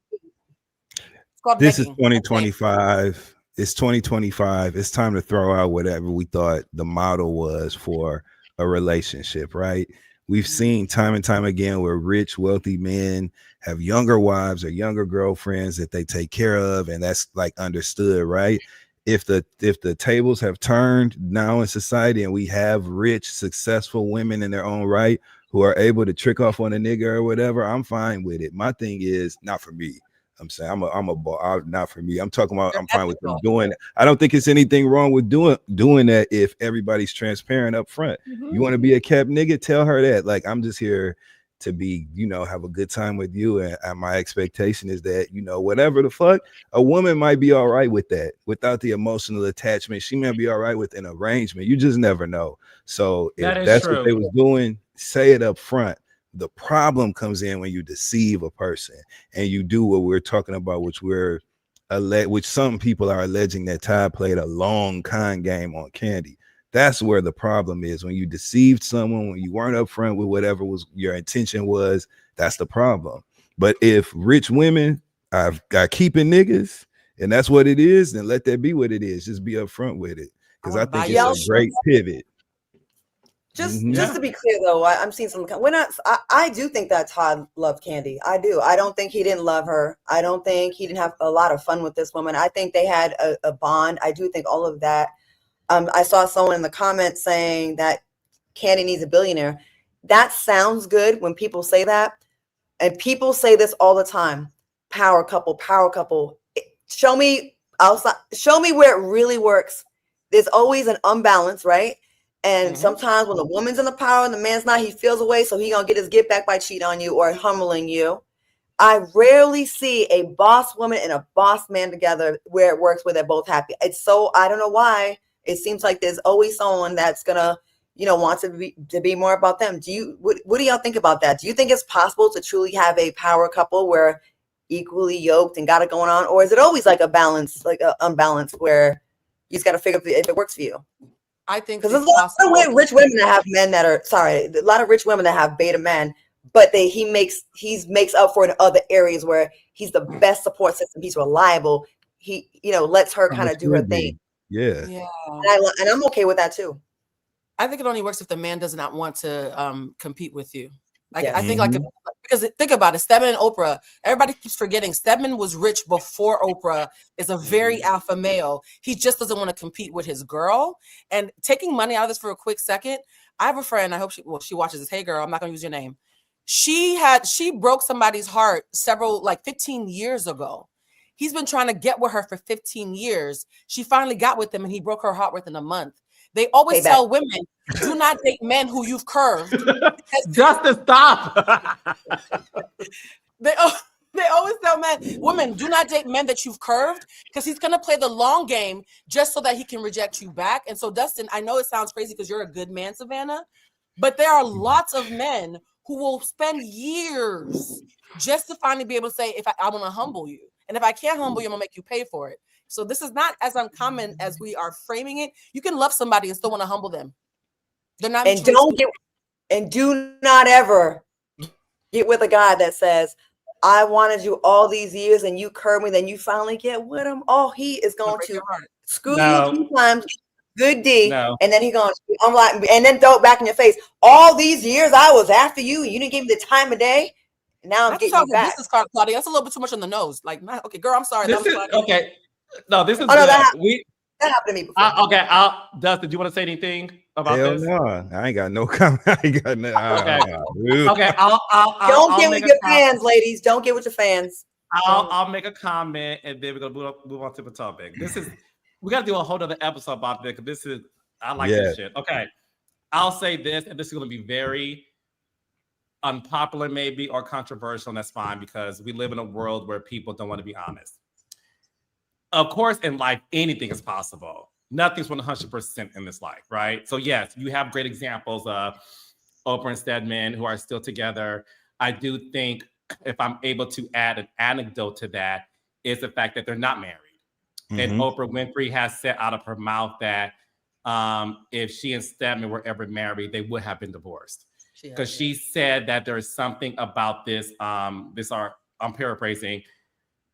There's something that feels like an ownership when you are somebody's wife or husband, that they belong to you. And so she said, look, the only reason why me and Stedman have been together, I agree with Blue. I met Stedman. He is tall, handsome, and a smart guy. Yeah. I have been around Oprah and Stedman in close proximity where he rubs her back and she rubs his, and he's watching her, and they have this connection. But at the end of the day, one thing I love about the relationship is he's out of the way.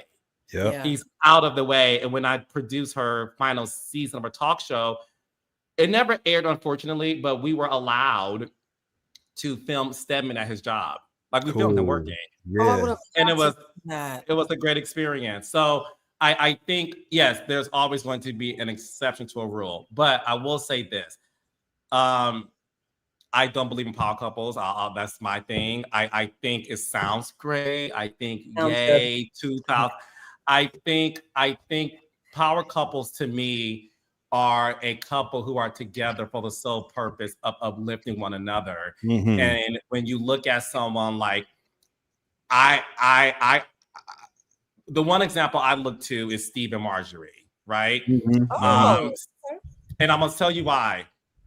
And my raindrops know this. I love Marjorie Harvey, Savannah James, Keisha Kaur, and Sierra. And I'm gonna tell you why. The thing is, Steve Harvey has said that I was famous and celebrity, I was all these things, but when I met Marjorie Harvey, she provided peace in my life, and she provided stability. And she said, get that toupee off your head and stop wearing these baggy ass suits. Ooh. And she provided, and no, we're not going to Miami for a vacation. We're going to go, let's experience Paris together. And he said that fueled him to be a better man. And he said, he looks at all the success he attained after her because she provided something for him. I think the reality is this. There are a lot of men who do not want to be with a powerful woman because, unfortunately, it's good in the beginning. But one thing Cordell Stewart said about Portia that I will never forget, he said that he is a Heisman Trophy winner, and it was difficult for him to be introduced as Portia's husband. Mm-hmm. After everything he has attained, I think it's difficult. I think it sounds great. Grow up. Well, no, I think, but it's I'm with you. I think it sounds great. I think the reality is this. you look at Sierra and Russell. Sierra has her own career and all the things, right? She does everything on her own. But when you really dissect the conversation she has about Russell Wilson, she talks about the fact that this man has provided peace for her and bought her masters and said, do the music you want to. And she's not doing it for financial gain. She's doing it for her own purpose. So I think you have to find somebody who really wants you to be the greatest thing in the world.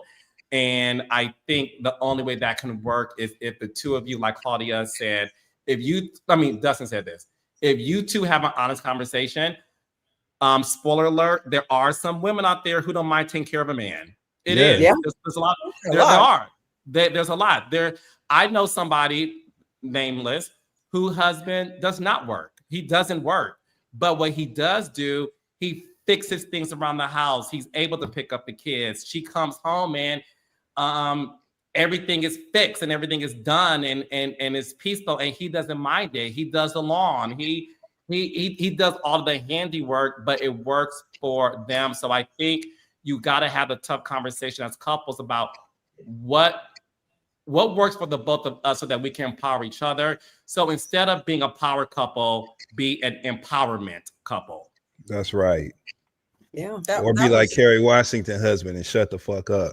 Kerry Washington got a famous husband and they got beautiful children that we ain't even seen. That you don't see. We ain't even seen them. You know what I'm saying? So I think it's very possible. I think that you just have to be very intentional about the way you move and about your privacy. You know what I'm saying? I think that if you safeguard your privacy, you can absolutely have two motherfuckers that's at the top of their game getting it together. You know what I'm saying? You just have to be committed to safeguarding your relationship. So a man that's powerful, and I hate to generalize, but I'm going to generalize. They say this often. They want peace, and the woman they end up choosing is someone that brought them peace because they're in a chaotic world. Being a boss and getting out their money, it's sharks out there. Just like a successful woman is tired of competing with men and women. And when I come home, I do not want to compete with my man about who did this. Once we start competing, the relationship is over. And power couples, let one lose their job and see what happens, or lose their status, see what happens. She's right. Guys, can I say something really crazy? But I'm convinced now, you guys have talked me into this. I think if Todd and Kandi had the opposite genders, they would have been perfect for each other. I think that Todd wanted to be a big deal and Kandi wanted a traditional relationship. And because the genders were swapped, there was going to always be friction because he's too proud as a man to want to be the beta or the stay-at-home dad. And she, no matter how much money she makes, wants a man who's going to take care of her. And I think had it been the other, I think they were both wanting something that the other person didn't have, because in that clip about her saying, I don't care how much a woman makes, a man should be a man and provide and not one half. Like what she was saying was something I didn't see anything wrong with, but it was very traditional, right? But you're in a non-traditional relationship. And I think that's probably part of the problem, because she wanted a man to provide and he wanted to be that man, but he wasn't. She was more of that than he was. See, I received that a little differently, Blue. I received it a little differently because I've seen Kandi say on numerous occasions that she never even wanted to be anybody's wife. She never wanted to be in a marriage. She said repeatedly that her parents had gotten divorced in multiple times each, you know what I'm saying? And that being a wife was never a priority for her. So when I heard, because I've seen them clips too, friend, and when I heard her say that, right, I always receive that as her speaking from a place of protecting her assets, right? When she says things like, no, a man's supposed to provide and shit, I think that period of him providing begins at the marriage. That's where I think that conversation was originated from. Like, now that we're married, you can do this. But I think that's why she always would bring it back to what would happen if in the case of the marriage breaking apart.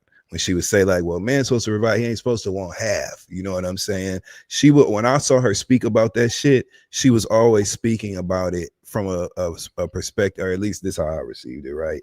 She was speaking about it from a place of like being protective over her shit, as opposed to saying she wanted to be taken care of and have a traditional doting husband who was like taking care of the bills and doing that sort of husband work. Well, no, I get what you're saying. What I'm saying is a lot of women, when they're single, will say, I will believe it when I see it. And then you meet a man who you really like. And Claudia, you could tell me this. You are sometimes as a woman surprised by how much traditional shit that you didn't think you wanted. You But find you yourself didn't. you find yourself wanting, not because you actually want him to provide, because she's a workaholic, so that was never going to happen.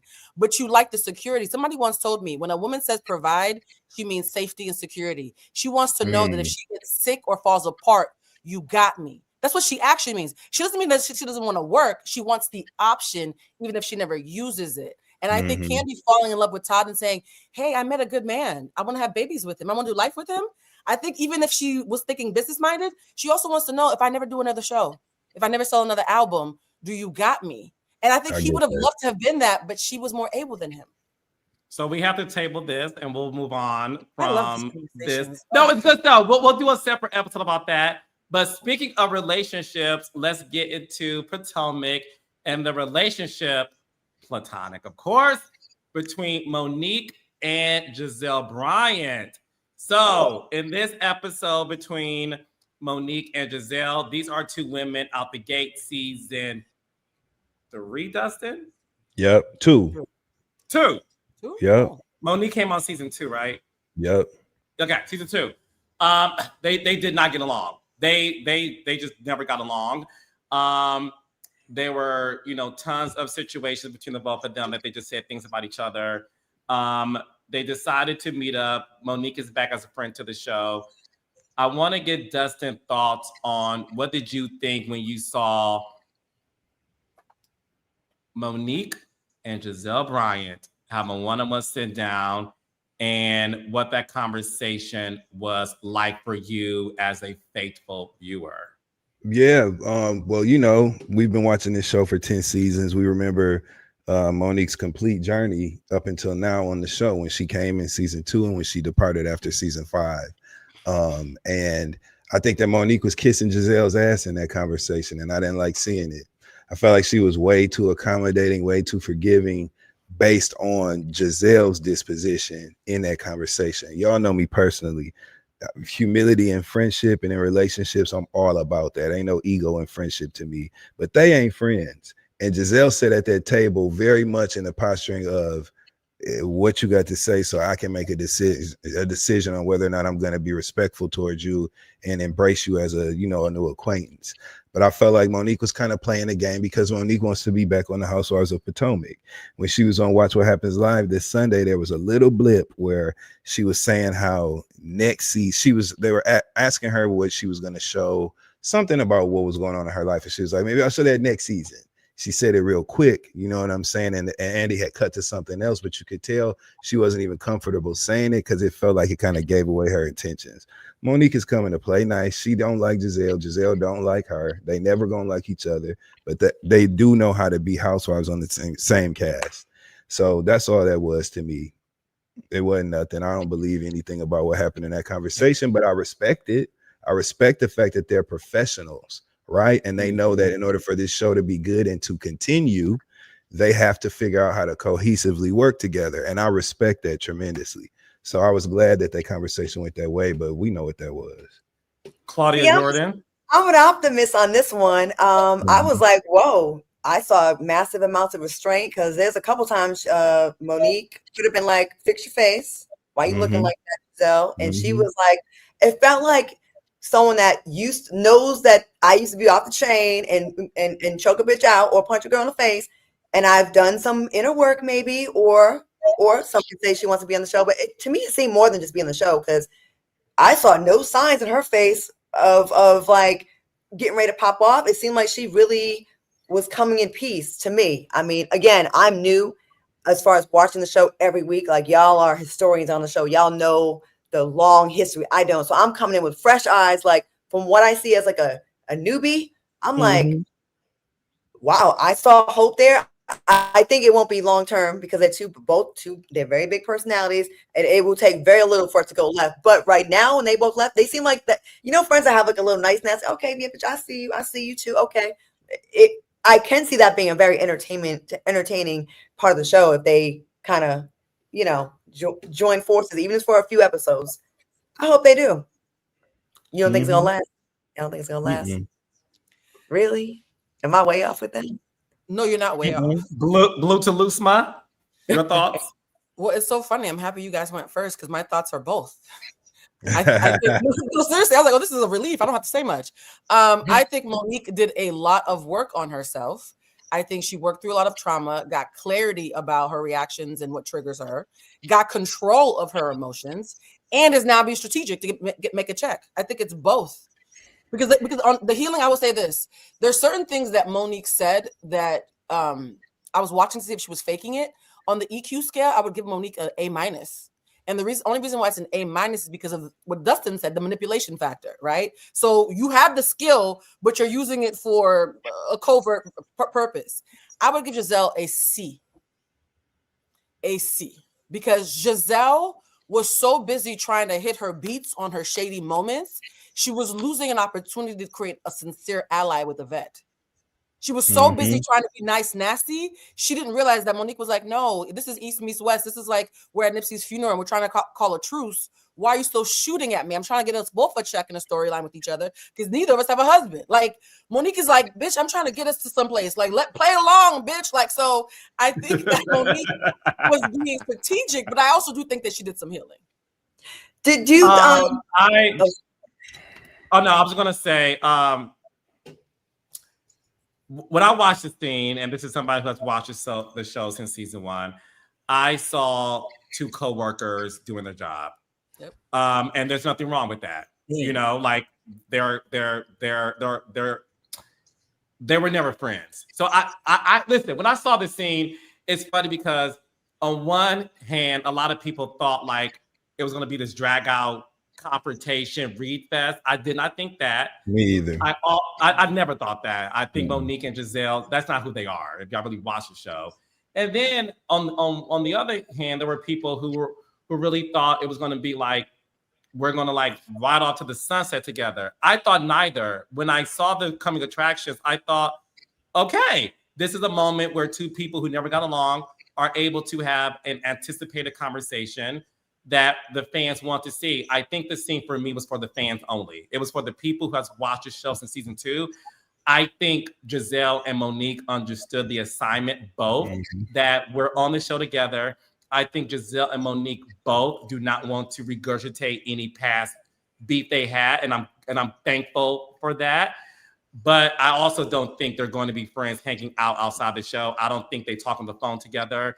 I think when it comes to these type of conversations, for me, you know, look, it's not like when you saw Nene and Cynthia meet after having their situation. Phaedra and Kandi talk after their situation. Yeah. Hell, when you saw Giselle and Karen talk after the reunion when she found out one of her parents passed away, and you saw Giselle like, let me go in your dressing room and talk to you. So I had no expectations. I thought, listen, I watched the scene. I felt nothing. I just felt like they showed up to work. They both did their job, and that was it for me. I thought it was fine. From Giselle, Dustin. No, go ahead. I was gonna say real quick. I thought that it looked to me like Giselle was surprised that Monique was, I'm coming in peace, and she was on ready, like I'm ready for her to say something. Oh, she didn't. Oh, she didn't. I thought she was genuinely surprised that Monique had was very much in control of her emotions and came off very zen, whether it's real or not. I felt it was, but hey, I'm the newbie with this show. But I think Giselle was bracing herself on Monique, and then it didn't happen. She was like, oh, almost like Monique kind of won that in a way. Like, you know, when you throw your enemies off, they'd be like, wait, what, you being cool right now? And also, did just Monique say on Watch My House Live that she wished they would have shown more of the scene because that Giselle did apologize and admit that she did wrong. Admitted she did wrong. They didn't know it. So we're kind of getting heated a little bit because that's a big deal. I think it's a big deal. Yeah, listen, they had a 2-hour dinner, is what you know, and yeah, she did say that. Speaking of Watch What Happens Live, an audience member asked Monique if she could ever see herself sitting down with Candace. And Monique said no, they did not have a relationship, and she doesn't see the reason why she would do it. She said, look, we can both, look at each other and say there's no beef, but that doesn't mean that there's a reconciliation of being friends again. Dustin, what were your thoughts on that piece? Were you surprised that there's no room on Monique's side for her and Candace to make amends? No, because there's been no effort at any sort of reconciliation. And some motherfuckers you just be done with. You know what I'm saying? Like, I'm just done with you. Like, we fought. I'm over it. I don't ever have to talk to you again. And that's it. They don't like each other. And they fought because they were so angry with each other, right? They didn't even fight because something had bad or something so egregious had taken place between the two of them. Now, what I never understood and what I always wished that Monique would have done differently, the way she laid it on so thick about being triggered and getting to the bottom of why they had that dust up at that bar. First of all, it wasn't even no bloody, brutal brawl like that. They had a little dust up over that table. You know what I'm saying? Some shit got broken. Everybody could have really talked it out and moved on, but Candace wouldn't let her position go. Monique wouldn't let her position go, and both ladies literally ran off into the sunset with their position in that argument. It was never that deep. When Monique, and I respect her healing and the work that she's obviously done, right? But I don't think it had anything to do with her decision to knock Candace in that fight. That was not something from the outside looking in. I'm not trying to, I ain't got to give no fucking disclaimer. This is what I'm saying. I don't believe that it required all that damn healing and journey and my father and all these layers. Y'all was upset. You overreacted. Candace overreacted. That was it. I felt like the fans and because of the fans' commentary, that whole situation just went way too fucking far.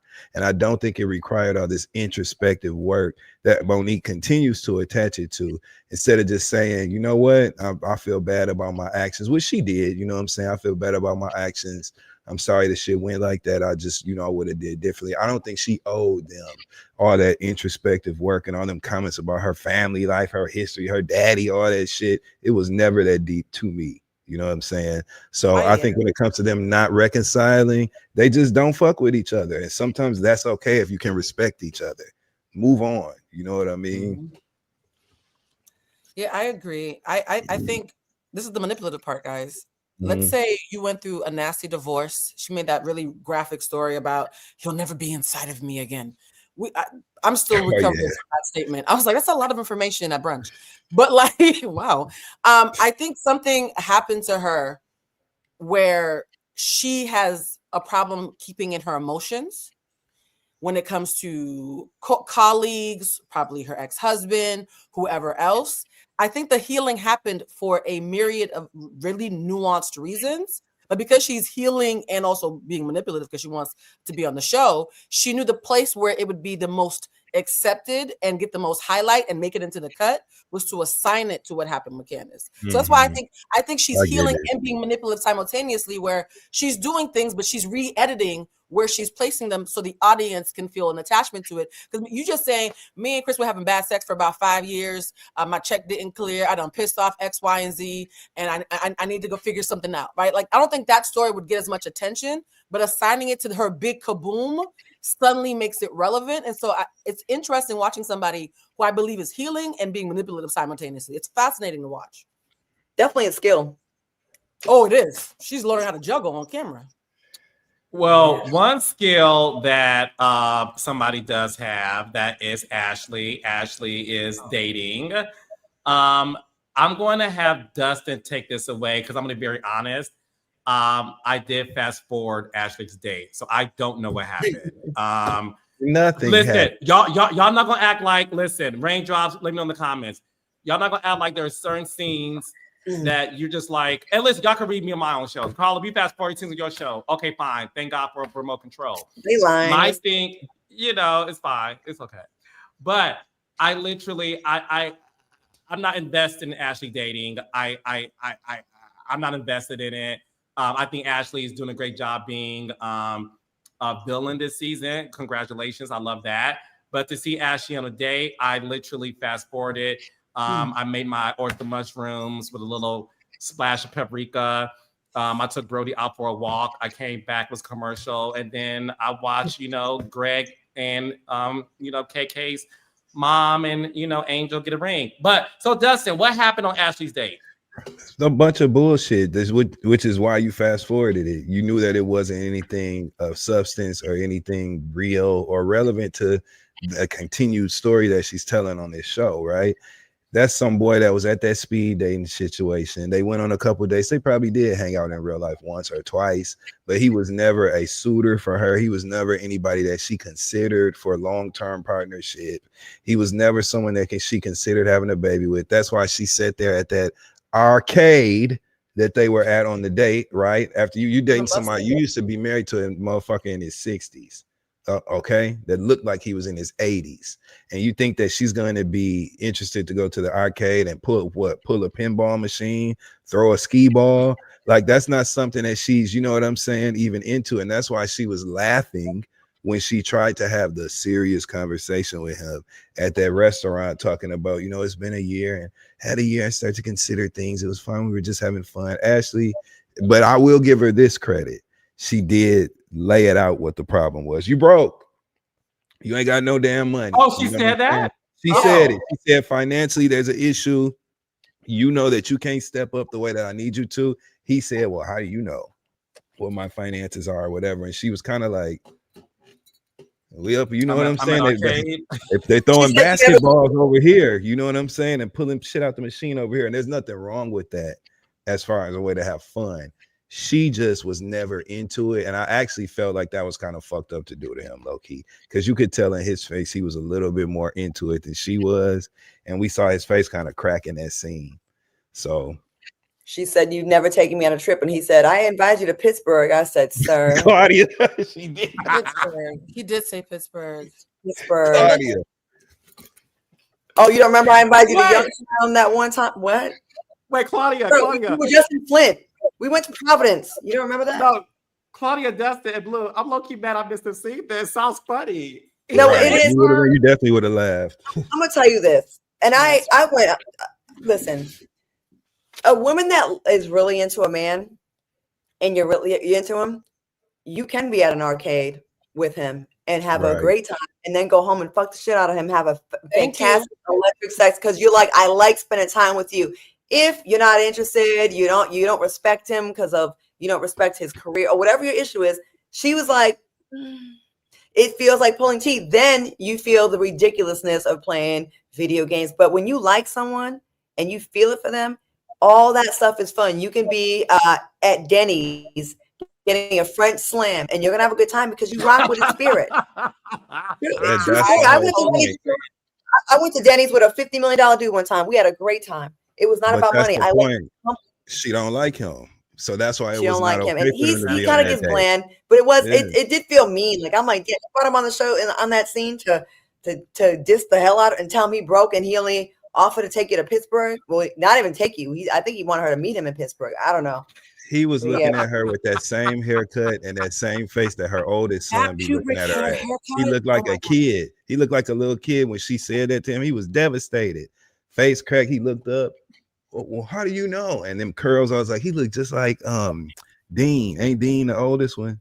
Thank you. I was about to say she usually dates men who look like her father. Now she's dating a man who looks like her son. Like so I got confused. But she did mention because she was talking big shit, Carlos. She said, I'm used to dating men who are swanky. I had a man, take me to lunch on a private jet. And, now I'm at Dave & Buster's. Like, it was one of those things where swanky. Time out. My last PSA of the night, Claudia, Dustin, Blue, I promise you. I had a great weekend. I was with my girls. I'm going to say this, and we're going to move on from it because we got to do a whole other show about this. Ladies, yes, it's cute. It's great to date a man that has means and takes you. I will say this, and Claudia, you stop me if I'm wrong, because Claudia has, like I said, she's been famous since she was 10, honey. Yes, so, and Claudia knows everybody. 21. I think a lot of women who dated for money, they have nothing to show for it after 40. They're single and they're still trying to chase the bag. Ladies, if y'all listening, I'm gonna say this to you.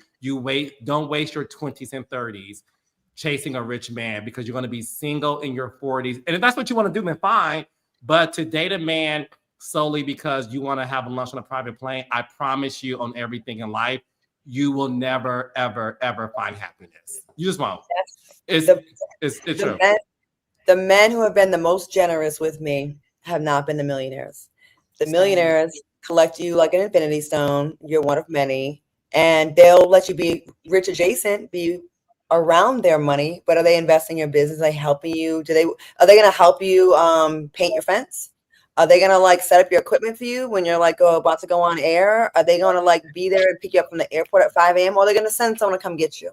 Are they going to be like, text me, you get home, I want to make sure you got home safe? I think a man that doesn't have all that money is going to put a lot more effort into making you feel his strength as a man in other areas. The guys that had the money were the cheapest. I remember one going shopping where this motherfucker went and shopped for himself while I watched and gave him my opinion on what jeans look good on his wide hips. I was like, are you serious right now?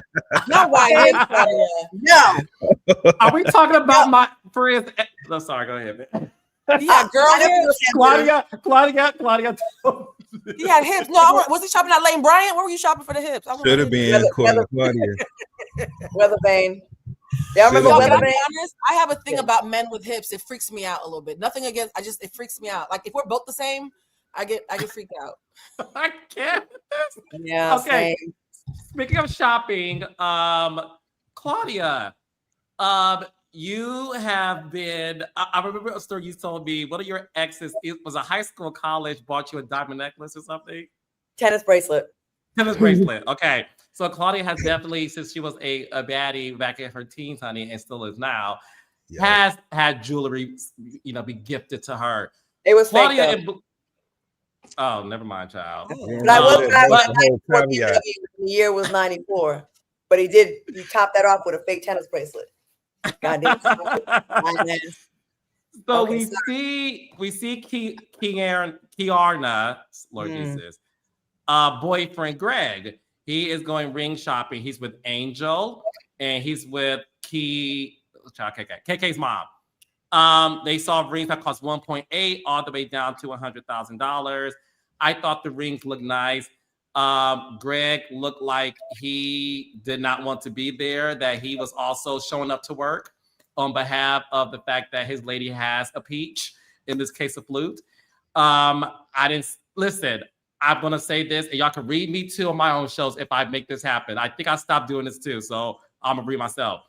I do not want to watch any shopping scenes where you don't come out with a bag. I don't want to see it. I don't. Yeah. I'm sick and tired of shopping scenes on reality television where you're just shopping and you don't walk out with a purchase.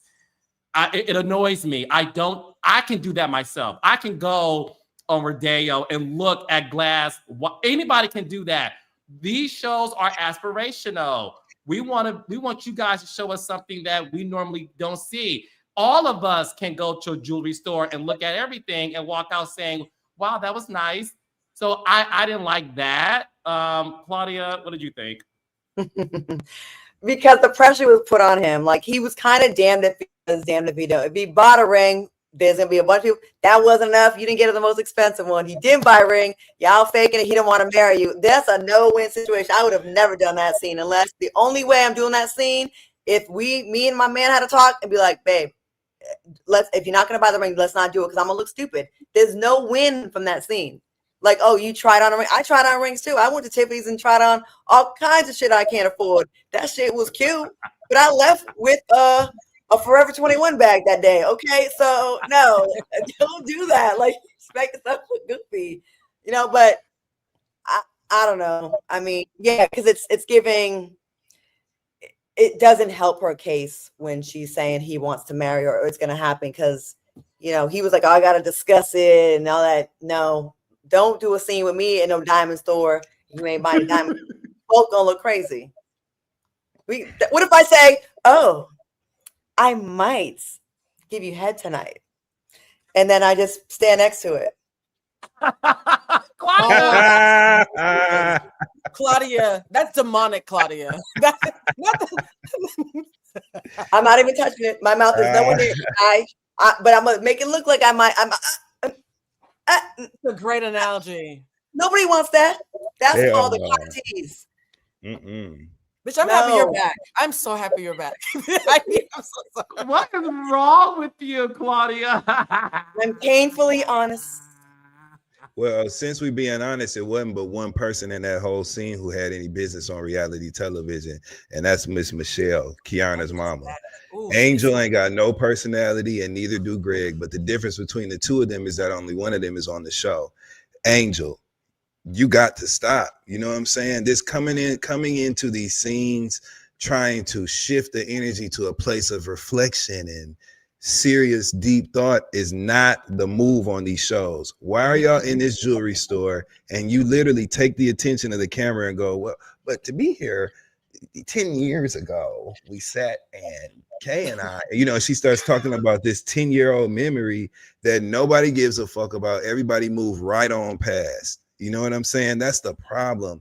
I believe that Angel is trying to present a certain image or a certain profile to the show that is just not at who she is, or just not her. You know what I'm saying? The things that she has chosen to take umbrage with, the things that she has chosen to have issues about, everything has just been the wrong fucking choice when it comes to Angel. I'm so tired of everything. I'm gonna have to talk to this person 3 weeks after the incident happened, because I went home and talked to my husband and he told me that, yeah, I do have a case when it comes to this, you know, so to speak. We're tired of hearing about a house in Colorado. We sick of that shit. Every 5 minutes, what do you hear? Well, yeah, because our Colorado home has, yeah, you know, in our Colorado home. Well, if she said that, then that language, saying somebody say they chin checked you was not that big of a deal. Okay. Drug that shit out. I don't want to really, I'm not trying to ride her like that, right? But like in this scene, it just was like, damn, here we go. All I heard was the Isley brothers. Here we go again. You know what I'm saying? Like, here we go again. The same old shit, man. The same shit. And then Greg's ass standing up there with his shirt tucked in, and you know what I'm saying? He didn't make it no better. I'm seeing his He titties. didn't Can make I it just have no some of better. his titties? Oh, Not buying no ring. I just feel like Kiana is being made to feel like she has to make this relationship work by somebody. They don't have to push it. They can just like get back on track, buy the condo, you know what I'm saying? Like, and just let it happen when it has to happen. Kiana is a beautiful woman with a lot of options. And I just hope that Greg realizes that and steps up to the plate in the right way, aka not doing dumb shit like going to the jewelry store coming out empty-handed with a business card. You know what woke that scene up? If I was like their homies, I'd have been like, yo, when we go to this diamond spot, when he stops hemming and hawing about this ring, I'm like, how about this? How about this? Fuck the condo. Put the money you're going to use on a condo on the ring right now if you really about that life, and we'll work out the real estate later on. Mm-hmm. I would have pulled this card, because even if he didn't, it would have been a good scene. You would have put him on the spot, Mm-hmm. and it would have been cute. And I'd be like, you're saving money. Actually, I'm already saving you money as your wife. The ring is 180, the one that I want. Don't give me that 100,000. I want the 181. The condo's 300,000. Boy, I just saved you 120. Let's go. What we doing? girl math. That is girl math. Claudia, I think we all need to admit that Greg would have been more comfortable at Marshall's. Everything about it felt dusty. I feel like my credit score went down the longer I watched it. Oh my God. No, it's dusty. It felt like poor credit, like about a 450. I think Angel, you don't get 350 just for having credit, like just for having a social security. Exactly. So the bare minimum plus 100. And also too, I do think, how do I say this nicely? Remember there was a phase where I love Alicia Keys, but she took herself a little too seriously. And if you were like, Alicia, what's your favorite color? The color of freedom. And we were like, girl, you calm down. That's what this feels like with Angel. Like somebody told her she was the incarnation of Maya Angelou. And she keeps on saying expeditiously and using like, you know, a bunch of words with a bunch of syllables that I'm not sure she fully understands because I'm still stuck on material. And I just think that Angel is finding out in real time that she has no personality and the other wags were just playing along because Bobby started for 10 years. So she's finding out in real time that people have been lying to her and the emperor has no clothes. And that's awkward, right? No clothes, no fashions, right? And also too, I think she also is trying to make herself feel like, oh, you know, me and KK, we can have our own storyline around the engagement. They're never getting married. Can we all just say it? Get a time capsule. That wedding's not happening. The plan is probably, he's the new Todd. It's to drag out this getting engaged for about 2 or 3 seasons so that they can buy her some time. And she was on the Ashley Darby layaway plan. No storyline, just beef and weird wigs. Can I pose a I challenge? like her wigs. Tiana's Oh, you wigs got look that good. good? All you got is I like the wig. I like her wigs. Wow. Go ahead. Um, Tiana's, not Angel. Can I challenge everyone to make one sentence with the word mercurial in it? Angel Sure. don't never say mercurial in the real life that she lives.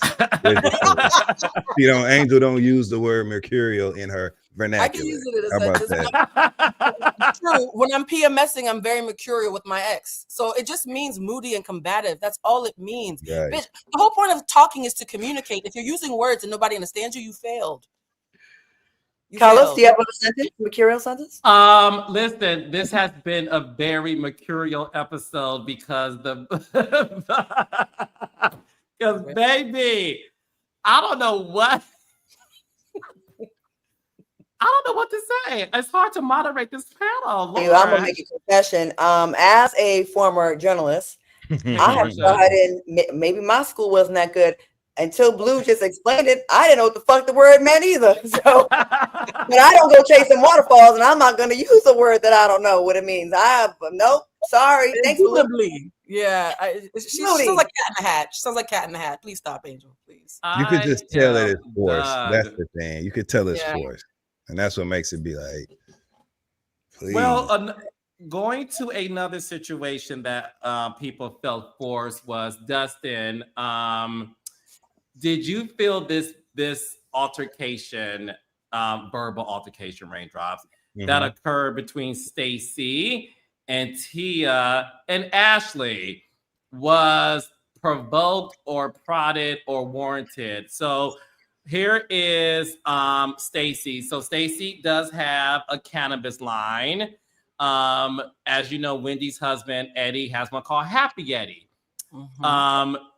Stacey's cannabis line, Dustin, is called Shio, which means happy. Stacey, I love you, but you are the new Mia. Now, listen, Giselle decided not to go. KK decided not to attend the event. Wendy decided not to go either, which I understood because why would you want to go to a competitor's, situation? Tia felt conflicted, but she decided to go anyway. And Ashley knew that, listen, I have nothing else going on, so I'm going to show up to get my paycheck. Shout out to Ashley. At least Ashley showed up. I listen, Ashley is there to do a job. And I think Stacey, in this scene to me, I think Stacey clocked who Ashley was. Like, you don't want to be friends with me. You don't care about me. You're here to start trouble. And that's just what that's your purpose in terms of even being at this location. I do think though that Stacey was surprised by Tia, and although Stacey does not tell the truth often, I did find it very hard to grasp why Tia felt so strongly about coming for Stacey. Yes, that little white lie about the husband to me wasn't that deep, but I felt that Tia, in my opinion, got so much information, angst from these other girls that by proxy, she just felt to have to smoke with Stacey. But baby, Stacey read her for filth, got up, told her she can toodle do. Stacey once again owned this episode. Stacey is winning Charlie Sheen style, and I don't think these girls understood how Stacey was going to be so deliciously smart in the way she handled these ladies. And last but not least, before I toss it to Dustin, shout out to the best friend, AJ. Yes. AJ needs to be the new Dwight, Miss Lawrence, Derek J. I want to see AJ there's something about AJ where he's able to talk to Stacey, and I think AJ's energy empowers Stacey too. So I'm here for AJ on the show. 100%. It was good to see him on the episode this week because he did what he's done in every scene we've seen him in, which is kind of ground Stacey and bring her back to a place where she needs to be of clarity, right? He told her, cuss their motherfucking ass out. You know what I'm saying? They fucking with you. They've been fucking with you every damn week, calling you all kind of liars and hoes and shit. Get their ass back. And Stacey was like, you know what? She took that same finger. She pointed at Cookie. She took that same finger. Said, you know what? You're right. God damn it. And she changed. Listen, to me, the Tia thing is very simple. Stacey peeped Tia being fake a long time ago when they was at that swimming pool shit. You know what I'm saying? When Tia came up to this pool when Arabella was swimming, you know what I'm saying? Tia was being fake. She been overhearing these conversations. She actually told on herself in this episode because she was like, when I came into this group, she was like, I had heard things about you and whatever, and I decided to take my time. And you know what I'm saying? She did all that. And so, but she told on herself when she said that, because obviously you've been sitting up talking shit about me, or at least enjoying the shit that you heard these other women talking about me, and you decided you wanted to pick, and you were looking for something to have a problem with, which is why you latched onto that white lie or whatever it was that Timo said. Timo probably don't even remember what Tia looks like. He was so detached in that scene. He was literally, when she was talking to him, his shoulder, he was literally giving her the cold shoulder. He was turning around, looking around and shit, looking to see if Arabella was still floating. He was looking everywhere, right? Because even Timo peeped the fake shit too. Tia been being fake as hell, and Stacey is over it. When she's already frustrated and at her wit's end, being thrown to the wolves of Kiana, Giselle, Ashley, and now hell, even Cookies. You know what I'm saying? Cookie, singular, not cookies. But Cookie, you know what I'm saying? Even now, she's got to deal with all of that. Do you think she's going to waste her shy time arguing with this miscellaneous random woman who has no dog in this fight whatsoever? No. And Tia, find it somewhere else. You have a very interesting family, and all of her kids have really big personalities that translate well on camera. Lean into your own shit. You know what I'm saying? Quit trying to attach yourself to something and have a beef or whatever. Just be an interesting, quirky British African lady and let that be what your thing is, because she could carry it that way. She falls flat when she tries to get into the bullshit with the women, and that's exactly what she did with Stacey, and that's exactly why we seen her making her exit. Blue to Lusma. Well, you guys know, if Stacey has no fans, something has happened to me. Okay, I am Team Stacey. She's absolutely batshit nuts. And then the thing is, the only thing Stacey does better than be crazy is be sane. It's actually jarring because when she lets the facade of being crazy for camera off and she clocks a bitch, it's actually quite stunning. And I actually took some quick notes on their last words. Tia said, I've extended my manners. And Stacey said, you want to fit in so bad. And I was like, oh, that's a direct shot. And then Stacey says, you've been here for an entire year. And not Stacey, Tia says, you've been here for an entire year and you still don't fit in. And then Stacey said, that's why you're a try-hard, just like your fashions, toodaloo. And I said, now, bitch, I am obsessed with you now, too. Stacey very much clocked. You think that I'm the weakling on the totem pole in the same way that Angel thought that Wendy was the weakling. You both came in. You both came in thinking that we were going to be your easy targets and you were going to climb our backs to take our spots. And we both basically clowned you to your faces. That's why when Wendy walks in the beginning of the show and says, so yeah, check it, Giselle, Stacey's a liar, but I like her, right? Yep. Wouldn't know the truth of the bitter in the ass, but I like her. I think Wendy and Stacey are actually like Spider-Man, the same way that Tia and Angel are. It's just that Tia's more likable because unlike Angel, Tia has an interesting life and a personality. So that makes it a little bit better for her. But I think they both misread the room and didn't realize that Stacey and Wendy have been waiting for their moment and they picked the wrong time to try to pick on them. Okay, I like that. Claudia, what do you think? I really, when I was watching, I had to rewind that last scene a couple times, and I'm like, whose side am I on between those two? Like, I'm not mad at either one of them, and I'm also not cheering for either one. I'm like, okay, people said Tia need to wake it up a little bit more. She's interesting. We want to see more from her. Then she, see, we are viewers, and being when you're on a show is different than when you are watching a show.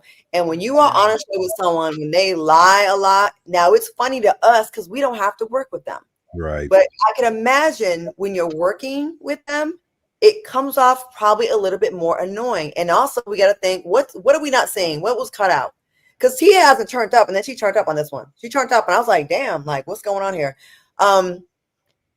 When Tia said Stacey told her, you need to have my back with these ladies, and who's lying? Like Tia is mad about something. Like she's mad about one of Stacey's lies, and I think because we like Stacey because she's delusional, we're giving her some more passes. Because when Meek was lying, Meek was getting the business. You know what I mean?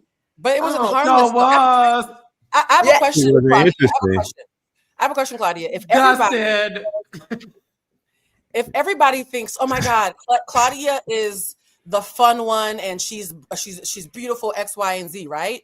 And the person who you're clowning in your head is the only one who clocks your T out loud. I think why Tia's mad, because I went back and I watched it. Everything was cool when Tia thought that Stacey was the punchline, right? But when they were at the table, if Claudia, if you tell me, Blue, I can't come to dinner because me and my man are doing something, but the truth is your man doesn't like my man and you don't want to hurt my feelings, so you're lying to me as a coworker and making up a soft white lie because you don't want to, be messy. And then I go to dinner with Carlos and Dustin and I say, now what's up with Claudia and her man? Why didn't they come? Is everything okay? Something's odd there. And I suddenly turn you saying you don't want to come, something that you're allowed to say, into a discussion. And now Dustin calls and says, now, Claudia, why are you being weird about not wanting to bring your man around us? And you say to me, hey, Blue, why are you being messy? That was the first time anybody had ever really clocked that Tia was trying to create a moment. Like Stacey clocked it, that Tia was trying to make a moment. And I think that's what made her mad, because she was stunned that she could be read by the very bitch she thought was a punchline. That's right, Blue. All the time. The one person I thought was a clown is the one person who clocked me. And there's no LOL, because Stacey is usually fun. Stacey was stern. Like, why are you doing this right now? Yep. I don't think she was expecting that. So I don't think that it's a lie. I think it's the one time Stacey told the truth, it was pointing at her and she wasn't expecting it. I agree 150%, Blue. That's you motherfucking right. That's exactly what happened. Tia could not handle the fact that this person who she assumed to have some sort of dominance over in some way was actually like, hell no. And another motherfucker, you know what I'm saying, and got her. So I agree totally. Tia, I also look at it like have been on the other side. What can be looked at as T is being fake, or is it, or did she get show notes from her producer? Hey, you're gonna go in there and you're gonna talk to Stacey about this. And then I've had to do that. And especially in the first year, you do what they tell you to do because you're thinking you can't say no. So I don't know. Like I'm gonna wait till the end because I still feel like I don't know whose side I'm on in that. Because I do think, listen, this show is in particular, we saw from the beginning, they pick one person who they think is weak and they all gang up on that one person. First, it was Stacey's breath, right?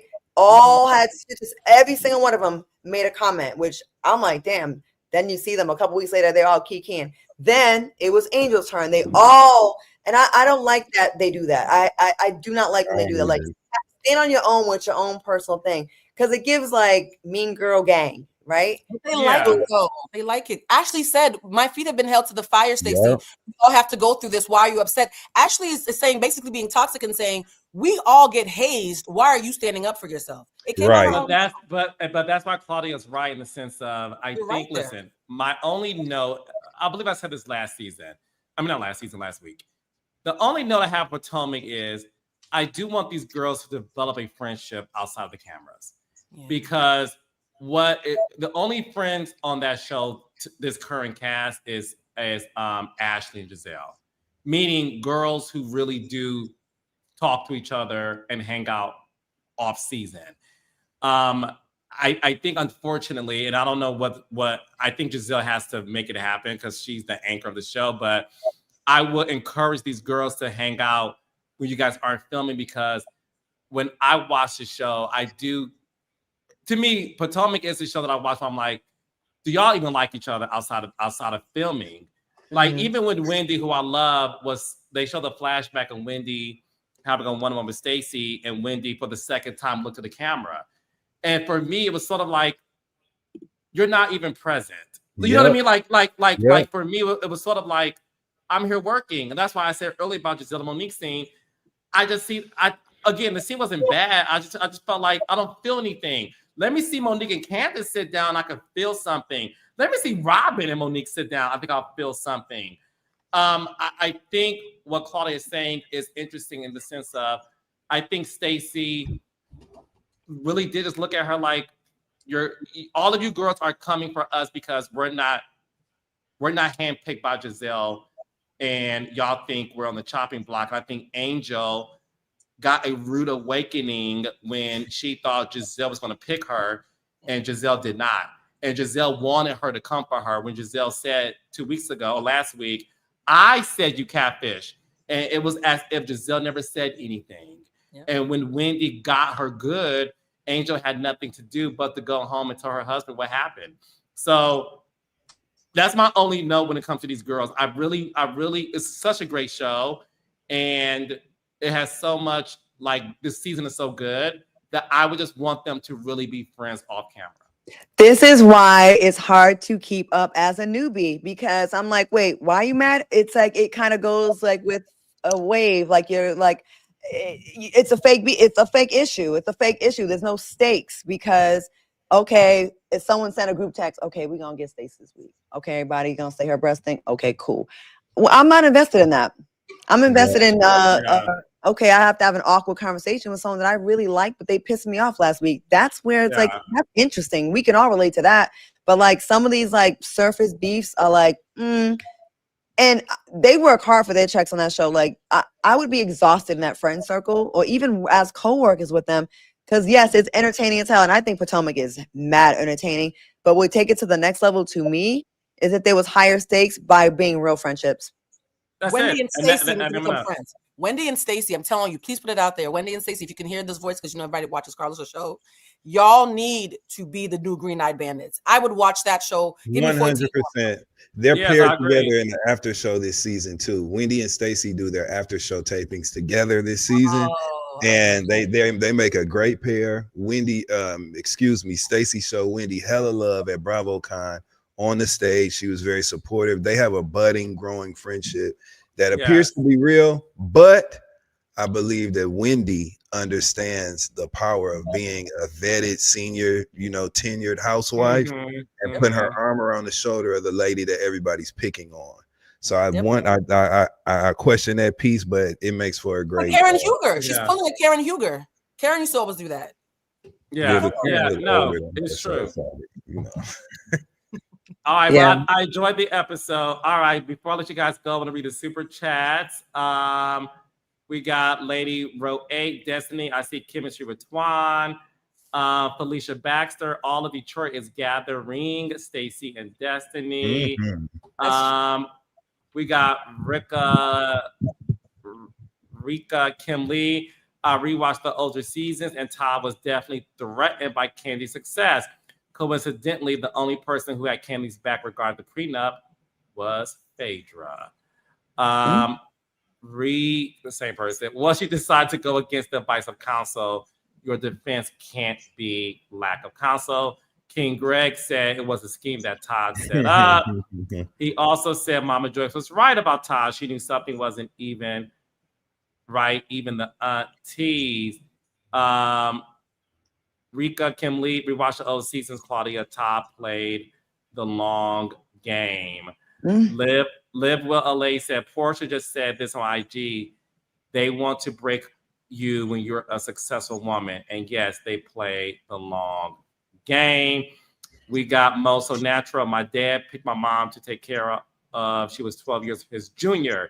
He played older women who tricked on him and brought all the little money home to her mother. Oh, okay. Let me see. That's your parents. I ain't gonna say nothing about your parents. It's not. Project Fit Life. Well, there was that episode where the lady said Todd was always looking for a come up. She tried to tell me. That was Natalie, by the way. Doesn't see that scene for sure. I can see that swoop. She had her hair swoop like a little gel down, baby, wet and wavy. Reggae B Vibe said they could have kept all of Ashley's scenes. Oh, that's Tony. Oh, 99 brushes. Ashley and her forehead embarrassed the men on national television for no reason. Y'all tried it. Love my kids said Ashley's trying too hard to be down and a bully from the side and behind. She looks like an idiot. What is wrong? Y'all went to the school of Claudia Blue and Dustin. SD Max said Ashley's aging out of her sugar baby era. That's a good I compliment. disagree. She's looking the best she's ever looked. This is the looks best good. I ever seen her look. She looks amazing. Jay Danae said, what is Ashley's status at the bank in my DD voice? Hey, Dustin. Yeah. She also said Greg does not see it for Klarna. Not Klarna. Call that lady Y'all Klarna. are- You didn't say nothing, Carla. Messy. Stacy put that pressure on Kate last episode. Reggae also said Angel is a placeholder until Cameron returns. Next, bag out Jody. CJ is looking so hot. Love you, babe. Hi, Queen Blue. Leah said Greg wasn't buying a condo. He was loaning 10% down, which is fine. Cabot calm by Kay. The way these three tore these girls down, LOL. Carlos can't take it. I couldn't take it, baby. I couldn't. This ensemble is epic, said 99 brushes. I love seeing y'all four together. Thank you, love. Leah said, I don't think Stacey lies in a malicious way. I think these ladies are not her friends. She knows it and she don't want them in her business. Reggae. Hey, Reggae vibes. When will these housewives realize that the ganging up on one person is not the move? Sidebar, leave Robin where she's at. And last comment, page 4128. And why does Ashley look like she's playing dress up in her confessionals? The clothes are wearing her. Thank I you. like her confessional looks. I do like too. the I like it. Why in the thought she bob? looked- This I their love best the She look. looks This her great. best I look. be Yeah. trying to let people have their opinions, you know what I'm saying? But I think Ashley is like looking better than she has ever looked. I on agree. I And agree. Wendy. I Wendy's love been it. looking Yes. really Oh my good God, too. yes. Yes. Wendy So looks stunning. Paris Shea is styling Wendy, and Jay Bolin is styling Ashley's Two of the confessional. best. Two of the best out there. Yep. Yes, and they're great.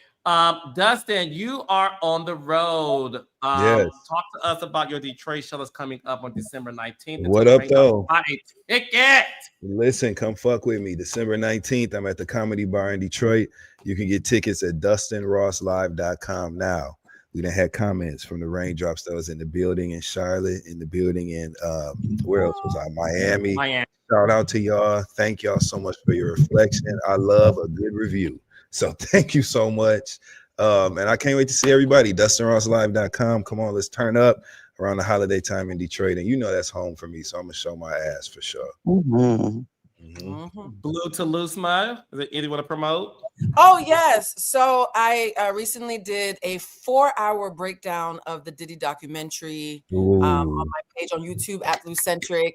Cassie's best friend, Tiffany Red, showed up and was holding space with the survivors in the chat room. It was really amazing and cathartic. And I'm actually really excited about that. And Carlos, I will say this, some of the Raindrops have found me over there and they've been so kind. So I just want to thank you guys for being so kind. And Claudia, I'm so happy you're back. I've been waiting for this. It feels good to have Me you. too. I know this was fun. There's nothing wrong with you, but I really am excited that Claudia's back. It's all good. I ain't got no estrogen. Oh, we love Claudia. I know. I was like, oh, I hate it. I love being here. It's so fun. And this was definitely great vibes. The Blue, fantastic commentary, of course, all of you. I got accidentally informed on Wednesday. I'm here in Miami. Carlos, are you in Miami? I just left. Oh. I was gonna say, meet me at 112 at Prime. Let's go have some kale salad and some crab claws. We're always missing each other. I was there Thursday. I know. Oh, it was so good. I wanted to come try the surprise you come down to Miami. I was supposed to work on Friday and they canceled it. With Funky and K Michelle. I just Sharp Park on Sunday, then they postponed it. Why your mic messing up now, home. Claudia? I don't know what's happening here. Connectivity issues. It sounds like. It was Teddy Riley. I'm so sorry. It sound like RFK.